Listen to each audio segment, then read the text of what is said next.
ಭಾಗವತರಿಗೆಲ್ಲ ನಮಸ್ಕಾರಗಳು.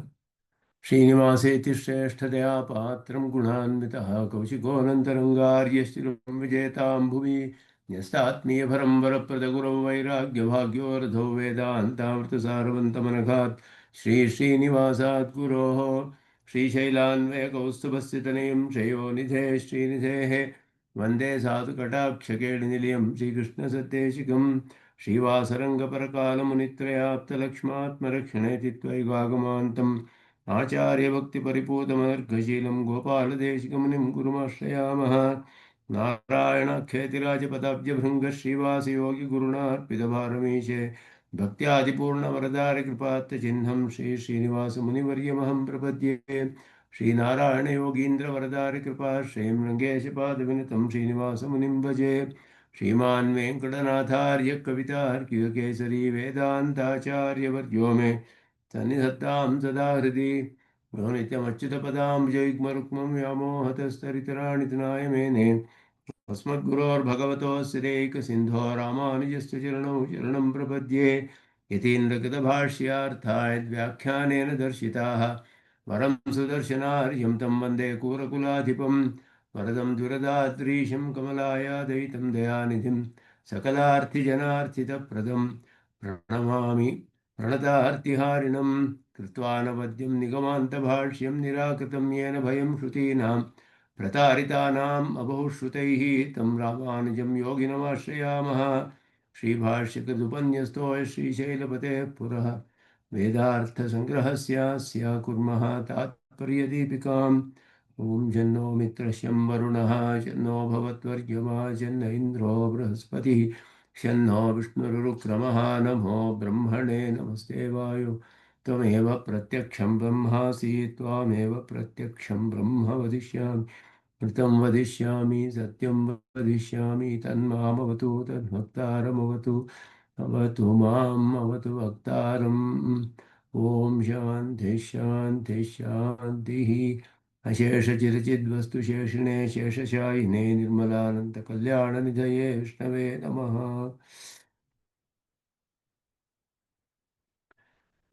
रामानुजाय नमः।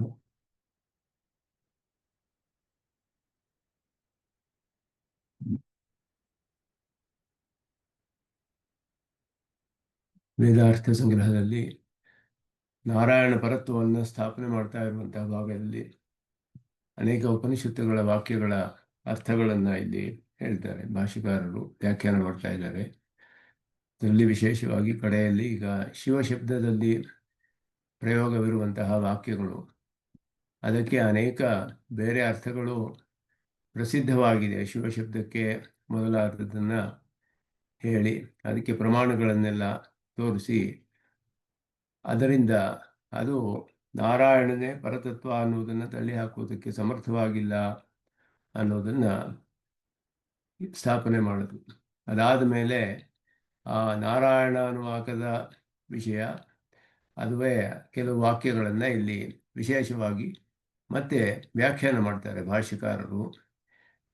ಕಿಂಚ ಇಲ್ಲಿ ನ ತಸ್ಯೇಷೇ ಕಶ್ಚನ ಇತಿ ನಿರಸ್ತ ಸಮಾಭ್ಯಧಿಕ ಸಂಭಾವನಸ್ಯ ಪುರುಷಸ್ಯ ಅಣೋರಣೀಯಾನಿ ಇತ್ಯಸ್ಮಿನ್ನನುವಾಕೆ ವೇದ ಆದ್ಯಂತರೂಪತೆಯ ವೇದ ಬೀಜಭೂತ ಪ್ರಣವಸ್ಯ ಪ್ರಕೃತಿಭೂತ ಅಕಾರವಾಚ್ಯತೆಯ ಮಹೇಶ್ವರತ್ವಂ ಪ್ರತಿಪಾದ್ಯ ದಹರ ಪುಂಡರೀಕ ಮಧ್ಯಸ್ಥ ಆಕಾಶವರ್ತಿತೆಯ ಉಪಾಸ್ಯತ್ವಂ ಉಕ್ತಂ.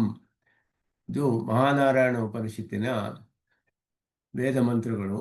ಅಲ್ಲಿ ಬರುವಂತಹ ದಹರ ವಿದ್ಯಾ ಪ್ರಕರಣ ಅಲ್ಲಿ ನತಸ್ಯ ಈಶೇ ಕಶ್ಚನ ತಸ್ಯ ನಾಮ ಮಹದ್ಯಶಃ ಅಂತ ಆರಂಭಿಸಿ ಈ ಪ್ರಕರಣದಲ್ಲಿ ನತಸ್ಯ ಈಶೇ ಕಶ್ಚನ ಅಂದರೆ ಅವನಿಗೆ ಒಬ್ಬ ಈಶ್ವರನಿಲ್ಲ, ಅವನನ್ನು ನಿಯಮನ ಮಾಡುವವರು ಯಾರೂ ಇಲ್ಲ ಅನ್ನೋದನ್ನು ತಿಳಿಸಿ, ಅದರಿಂದ ನಿರಸ್ತ ಸಮಾಭ್ಯಧಿಕ ಸಂಭಾವನಸ್ಯ ಆಳುವವರೂ ಇಲ್ಲ ಸಮರೂ ಇಲ್ಲ ಅನ್ನೋದು ಅದರಲ್ಲಿ ಬೇರೆ ಕಡೆ ವೇದದಲ್ಲಿ ನತತ್ಸಮಶ್ಚಾಭ್ಯಧಿಕಶ್ಚ ದೃಶ್ಯತೆ ಅನ್ನೋದು ಸ್ಪಷ್ಟವಾಗಿಯೂ ಹೇಳಲ್ಪಟ್ಟಿದೆ.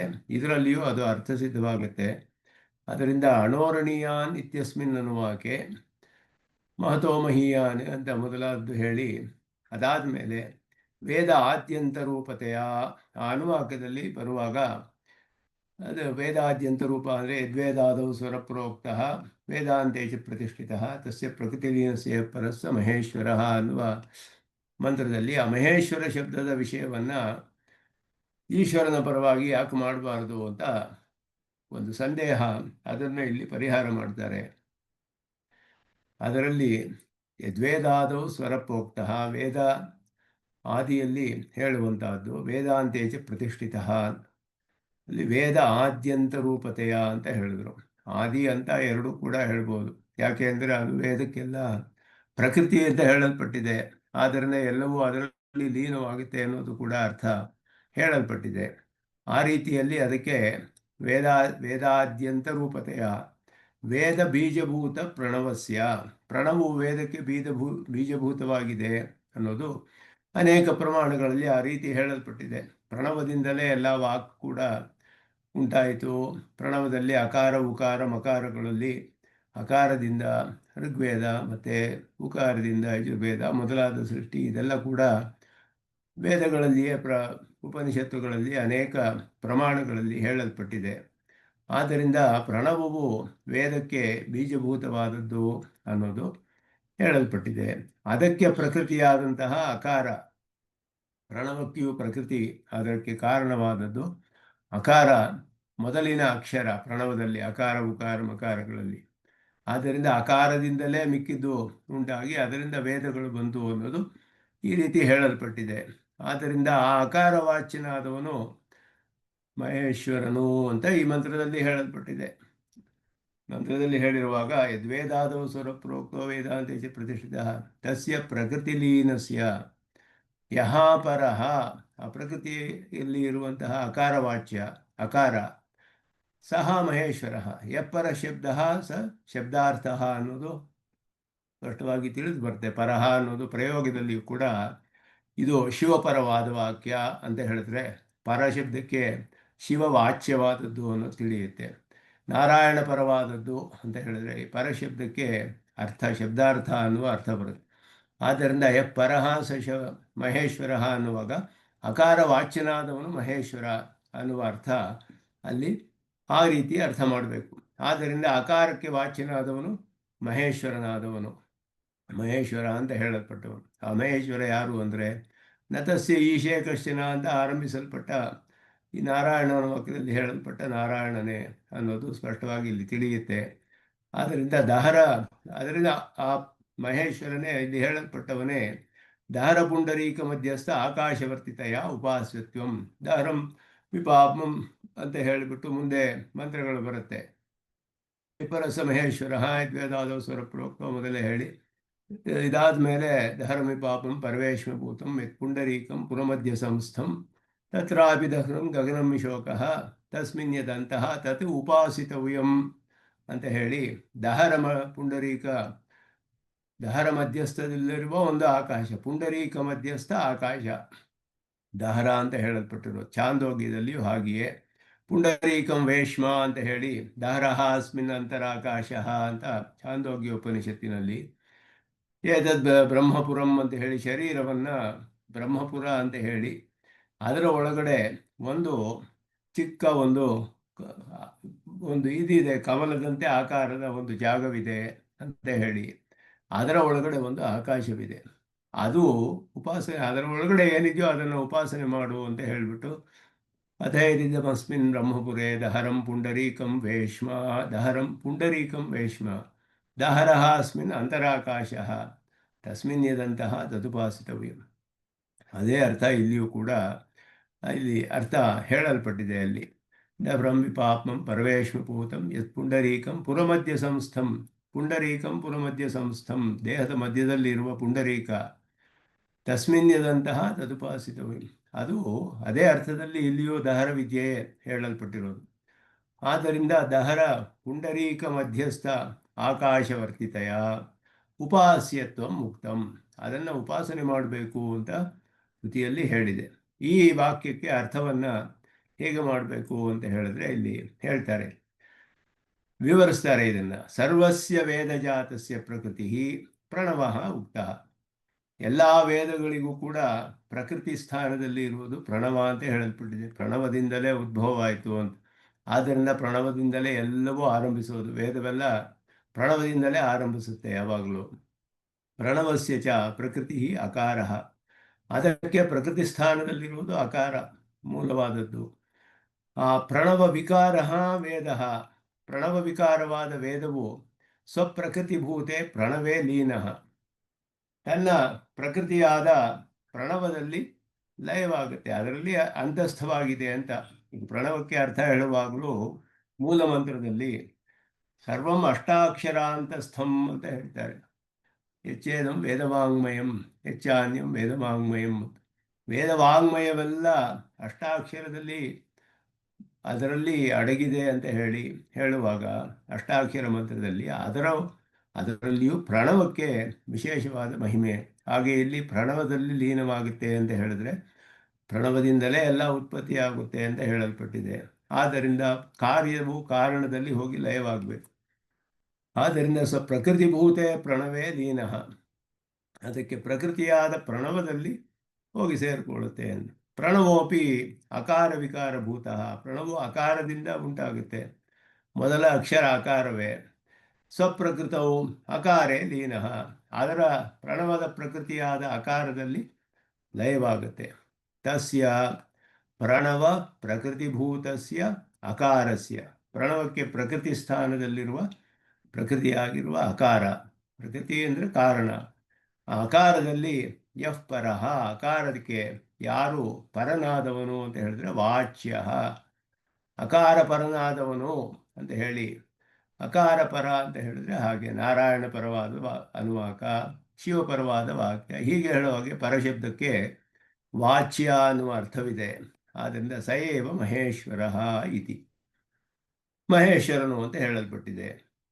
ಸರ್ವವಾಚಕ ಜಾತ ಪ್ರಕೃತಿಭೂತ ಅಕಾರವಾಚ್ಯ, ಎಲ್ಲ ವಾಚಕ ಜಾತಕ್ಕೆ, ವಾಚಕದ ಸಮೂಹಕ್ಕೆ, ವೇದಗಳೆಲ್ಲ ಶಬ್ದಗಳು, ಆದ್ದರಿಂದ ಎಲ್ಲ ಶಬ್ದಗಳು ವೇದಗಳು ಯಜುಗುಂಷಿ ನಾಮ ಅಂತ ಶ್ರುತಿಯೇ ಹೇಳುತ್ತೆ. ಯಜಸ್ಸೆಲ್ಲ ಅವನ ನಾಮಧೇಯ ಅಂತ. ಪ್ರತಿಯೊಂದು ಶಬ್ದವು ನಾಮ ಅನ್ನೋದು ಗುಣವನ್ನು ತಿಳಿಸುತ್ತೆ. ಯಾನಿ ನಾಮಾನಿ ಗೌಣಾನಿ ವಿಖ್ಯಾತಾನಿ ಮಹಾತ್ಮನಃ, ಒಂದೊಂದು ನಾಮವು ಒಂದೊಂದು ಗುಣವನ್ನು ಹೇಳುತ್ತೆ. ಅಂದರೆ ವಿಷ್ಣು ಸಹಸ್ರನಾಮದಲ್ಲಿ ವ್ಯಾಖ್ಯಾನ ಮಾಡುವಾಗ ವಿಷ್ಣು ವಷಟ್ಕಾರ, ಒಂದೊಂದಕ್ಕೂ ಯಾವ ಗುಣವನ್ನು ತಿಳಿಸುತ್ತೆ, ಹೀಗೆ ವ್ಯಾಖ್ಯಾನ ಮಾಡ್ತಾರೆ. ಎಲ್ಲವೂ ಗುಣಗಳನ್ನು ತಿಳಿಸುತ್ತೆ ಶಬ್ದಗಳೆಲ್ಲ, ನಾಮಧೇಯಗಳೆಲ್ಲ. ಯಜಸ್ಸೆಲ್ಲ ಅವನ ನಾಮಧೇಯ ಅಂತ ಹೇಳಲ್ಪಟ್ಟಿದೆ. ಅದರಿಂದಲೇ ಪಾರಾಯಣ ಮಾಡಿದ್ರೇ ಅವನು ಸ್ತೋತ್ರವಾಗುತ್ತೆ ವೇದಗಳಲ್ಲಿ, ಎಲ್ಲ ಶಬ್ದಗಳು ಅವನ. ಆದ್ದರಿಂದ ಎಲ್ಲ ವಾಚಕ ಶಬ್ದದ ಸಮೂಹ ಯಾವುದಿದೆಯೋ, ವಾಚಕ ಶಬ್ದ ಸಮೂಹಗಳು, ಅದಕ್ಕೆ ಪ್ರಕೃತಿಭೂತವಾದ ಅಕಾರವು. ವಾಚಕ ಜಾತಕ್ಕೆ ಪ್ರಣವ, ಪ್ರಣವಕ್ಕೆ ಅಕಾರ, ಅಲ್ಲಿ ಎಲ್ಲ ವಾಚಕ ಜಾತ ಪ್ರಕೃತಿಭೂತವಾದ ಅಕಾರವು, ಅದರಿಂದ ವಾಚ್ಯನಾದವನು ಯಾರು ಅಂತ ಹೇಳಿದ್ರೆ ಪರಮಾತ್ಮ. ಸರ್ವವಾಚ್ಯ ಜಾತ ಪ್ರಕೃತಿಭೂತ ನಾರಾಯಣ ಯಹ ಸಹ ಮಹೇಶ್ವರ. ವಾಚಕ ಜಾತಕ್ಕೆ ಪ್ರಕೃತಿಯಾದ ಅಕಾರ, ಅಕಾರದಿಂದ ವಾಚ್ಯವನಾದವನು ನಾರಾಯಣ ಅಂತ ಹೇಳಿದ್ರೆ ಎಲ್ಲ ವಾಚ್ಯ ಶಬ್ದಗಳಿಗೂ ಅದೇ ಅರ್ಥ ಬರುತ್ತೆ. ಯಾಕೆಂದರೆ ಎಲ್ಲವೂ ಅದರಿಂದಲೇ ಉತ್ಪನ್ನವಾಗಿರೋದು.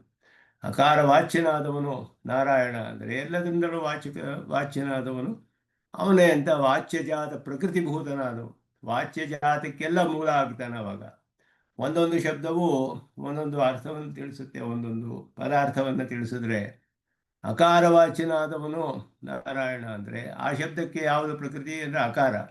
ಆದ್ದರಿಂದ ಆ ಶಬ್ದದಿಂದ ತಿಳಿಯುವ ಪದಾರ್ಥಕ್ಕೂ ಕೂಡ ನಾರಾಯಣನೇ ಪ್ರಕೃತಿ ಆಗ್ತಾನೆ, ಕಾರಣವಾಗ್ತಾನೆ. ಆದ್ದರಿಂದ ವಾಚ್ಯ ಸಮೂಹಕ್ಕೆ ಪ್ರಕೃತಿಯಾದವನು ನಾರಾಯಣ. ಅಕಾರದಿಂದ ಯಾರು ವಾಚ್ಯನೋ, ಎಲ್ಲ ಶಬ್ದಗಳಿಂದ ವಾಚ್ಯವಾದ ಎಲ್ಲಕ್ಕೂ ಕೂಡ ಅವನೇ ಪ್ರಕೃತಿ ಅಂತ ಅರ್ಥ ನಮಗೆ ಸಿಗುತ್ತೆ. ಸರ್ವಶಬ್ದ ವಾಚ್ಯತ್ವ ಅನ್ನೋದು ಪರಮಾತ್ಮನಿಗೆ ಹೀಗೆ ಲಭಿಸುತ್ತೆ. ಸರ್ವಶಬ್ದ ವಾಚ್ಯತ್ವ ವೇದೈಶ್ಯ ಸರ್ವೈರಹಮೇವ ವೇದ್ಯ ಅಂತ ಹೇಳಿರೋ ಹಾಗೆ, ಸರ್ವೇ ವೇದಾಯತ್ ಪದಮಾಮನಂತಿ ಸರ್ವೇ ವೇದಾಯತ್ರೈಕಂ ಭವಂತಿ ಮೊದಲಾದ ಶ್ರುತಿಯಲ್ಲಿ ಹೇಳಲ್ಪಟ್ಟಿದೆ. ಆದ್ದರಿಂದ ಎಲ್ಲ ಶಬ್ದಗಳಿಂದಲೂ ವಾಚ್ಯನಾದವನು ನಾರಾಯಣನೇ ಅನ್ನೋದು ಅವನನ್ನು ಮಹೇಶ್ವರ ಶಬ್ದದಿಂದ ಹೇಳಿದೆ. ಇಲ್ಲಿ ನತಸ್ಯ ಈಶೇ ಕಶ್ಚನ ಅಂತ ಆರಂಭಿಸಿ ಅಲ್ಲಿ ಮಹೇಶ್ವರ ಶಬ್ದದಿಂದ ಹೇಳಿದೆ. ಇದು ನಾರಾಯಣ ಪರವಾದ ನಾರಾಯಣ ಅನುವಾಕ, ಮುಂದಿನ ಅನುವಾಕ ನಾರಾಯಣ ಅನುವಾಕ, ನಾರಾಯಣ ಉಪನಿಷತ್ತಿನಲ್ಲಿ ಬರುವ ವಾಕ್ಯಗಳು. ಆದ್ದರಿಂದ ಅದಕ್ಕೆ ವಿವರಣೆಯನ್ನು ಸುದರ್ಶನ ಸೂರಿಗಳು ಕೊಡ್ತಾರೆ ಇದರಲ್ಲಿ.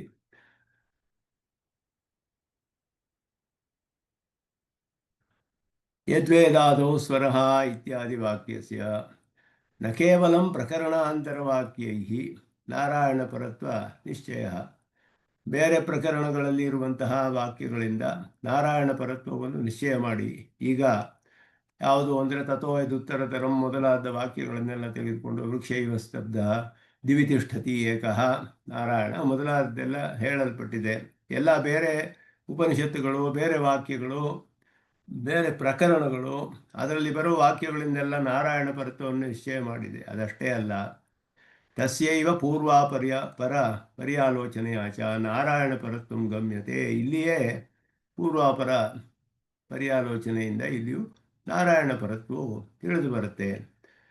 ಅಸ್ಯ ವಾಕ್ಯಸ್ಯ ಪುರುಷಾತ್ ಅನ್ಯಸ್ಯ ಉತ್ಕರ್ಷ ಪರತ್ವಂ ಪ್ರಥಮಾನುವಾಕೋಕ್ತ ಪುರುಷ ವ್ಯತಿರಿಕ್ತ ಪರತ್ವ ನಿಷೇಧ ವ್ಯಾಹತಂ ಇತಿ ದರ್ಶಯಿತುಂ ನ ತಸ್ಯ ಈಶೇ ಇತ್ಯಾದಿ ಉಕ್ತಂ. ಪುರುಷಾತ್ ಅನ್ಯಸ್ಯ ಉತ್ಕರ್ಷ ಪರತ್ವಂ ಪ್ರಥಮ ಅನುವಾಕ ಉಕ್ತ ಪುರುಷ ವ್ಯತಿರಿಕ್ತ ಪರತ್ವ ನಿಷೇಧ ವ್ಯಾಹತ. ಈ ಪುರುಷನಿಗಿಂತ ಬೇರೆ ಯಾರು ಉತ್ಕೃಷ್ಟರಾದವರು ಇಲ್ಲ ಅನ್ನೋದು ತಿಳಿದು ಬರುತ್ತೆ ಈ ವಾಕ್ಯಕ್ಕೆ.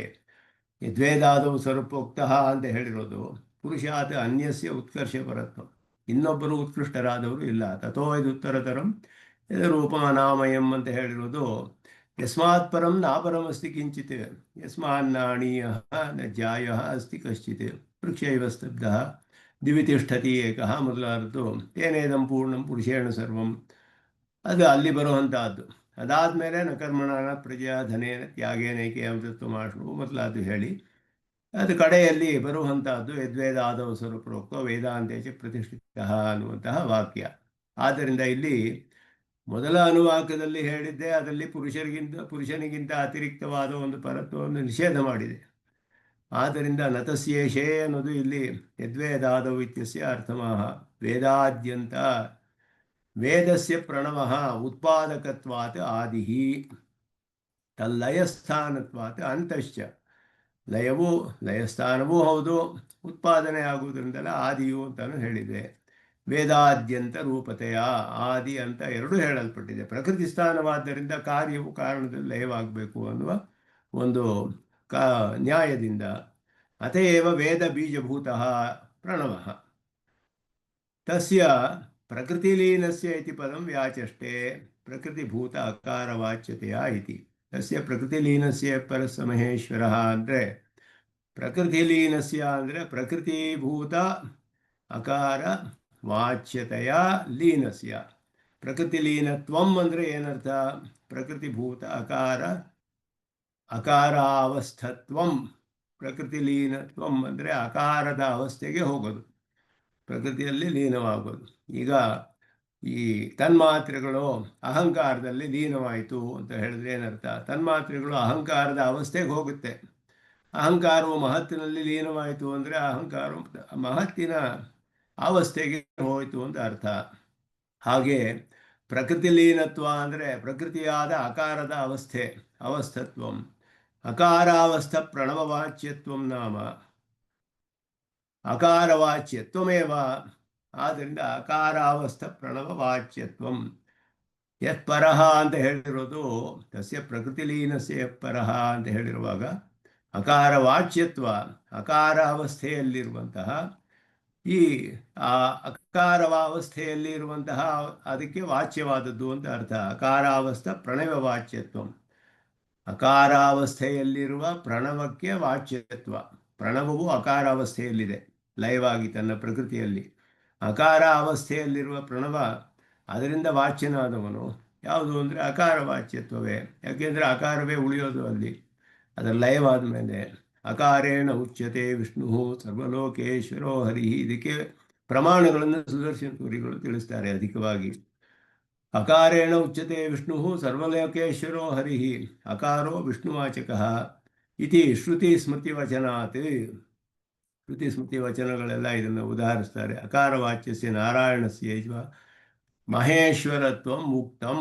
ಇದು ಭಾಷ್ಯಕಾರರು ಈ ಪ್ರಮಾಣ ತೋರಿಸದೇ ಇದ್ರು ಇದು ಎಷ್ಟು ಬೇಕಾದಷ್ಟು ಉಪನಿಷತ್ತುಗಳಲ್ಲಿ ಇದು ಹೇಳಿದೆ ಅನ್ನೋದ್ರಿಂದ ಇದು ಸುದರ್ಶನ ಸೂರಿಗಳು ತೋರಿಸ್ತಾ ಇದ್ದಾರೆ. ಯದ್ವೇದಾದೌ ಇತಿ ವಾಕ್ಯೆ ದೇವತಾಂತರಸ್ಯ ಪರತ್ವ ಕಥನಾತ್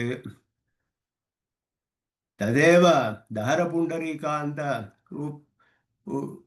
ದಹರ ಪುಂಡರೀಕ ಅಂತರುಪಾಸ್ಯಂ ಇತಿ ಚೇತ್ ಯದ್ವೇದಾದೌ ಸ್ವರಪ್ರೋಕ್ತೋ ಅನ್ನೋದ್ರಲ್ಲಿ ಮಹೇಶ್ವರನು ಬೇರೆ ದೇವತಾಂತರ, ಅವನೇ ಪರನಾದವನು ಅಂತ ಹೇಳಿರೋದ್ರಿಂದ ಅವನೇ ದಹರ ಪುಂಡರೀಕ ಮಧ್ಯದಲ್ಲಿ ಉಪಾಸ್ಯನಾದವನು ಅಂತ ಅರ್ಥ ಮಾಡ್ಕೊಳ್ಬೇಕು ಅಂತ ಪೂರ್ವ ಪಕ್ಷ ಬರುತ್ತೆ. ಇಲ್ಲಿ ದಹರ ಪುಂಡರೀಕಕ್ಕೆ ಮಹೇಶ್ವರನು ಉಪಾಸ್ಯ, ಮಹೇಶ್ವರನು ರುದ್ರನೇ ಅನ್ನುವ ಅರ್ಥ.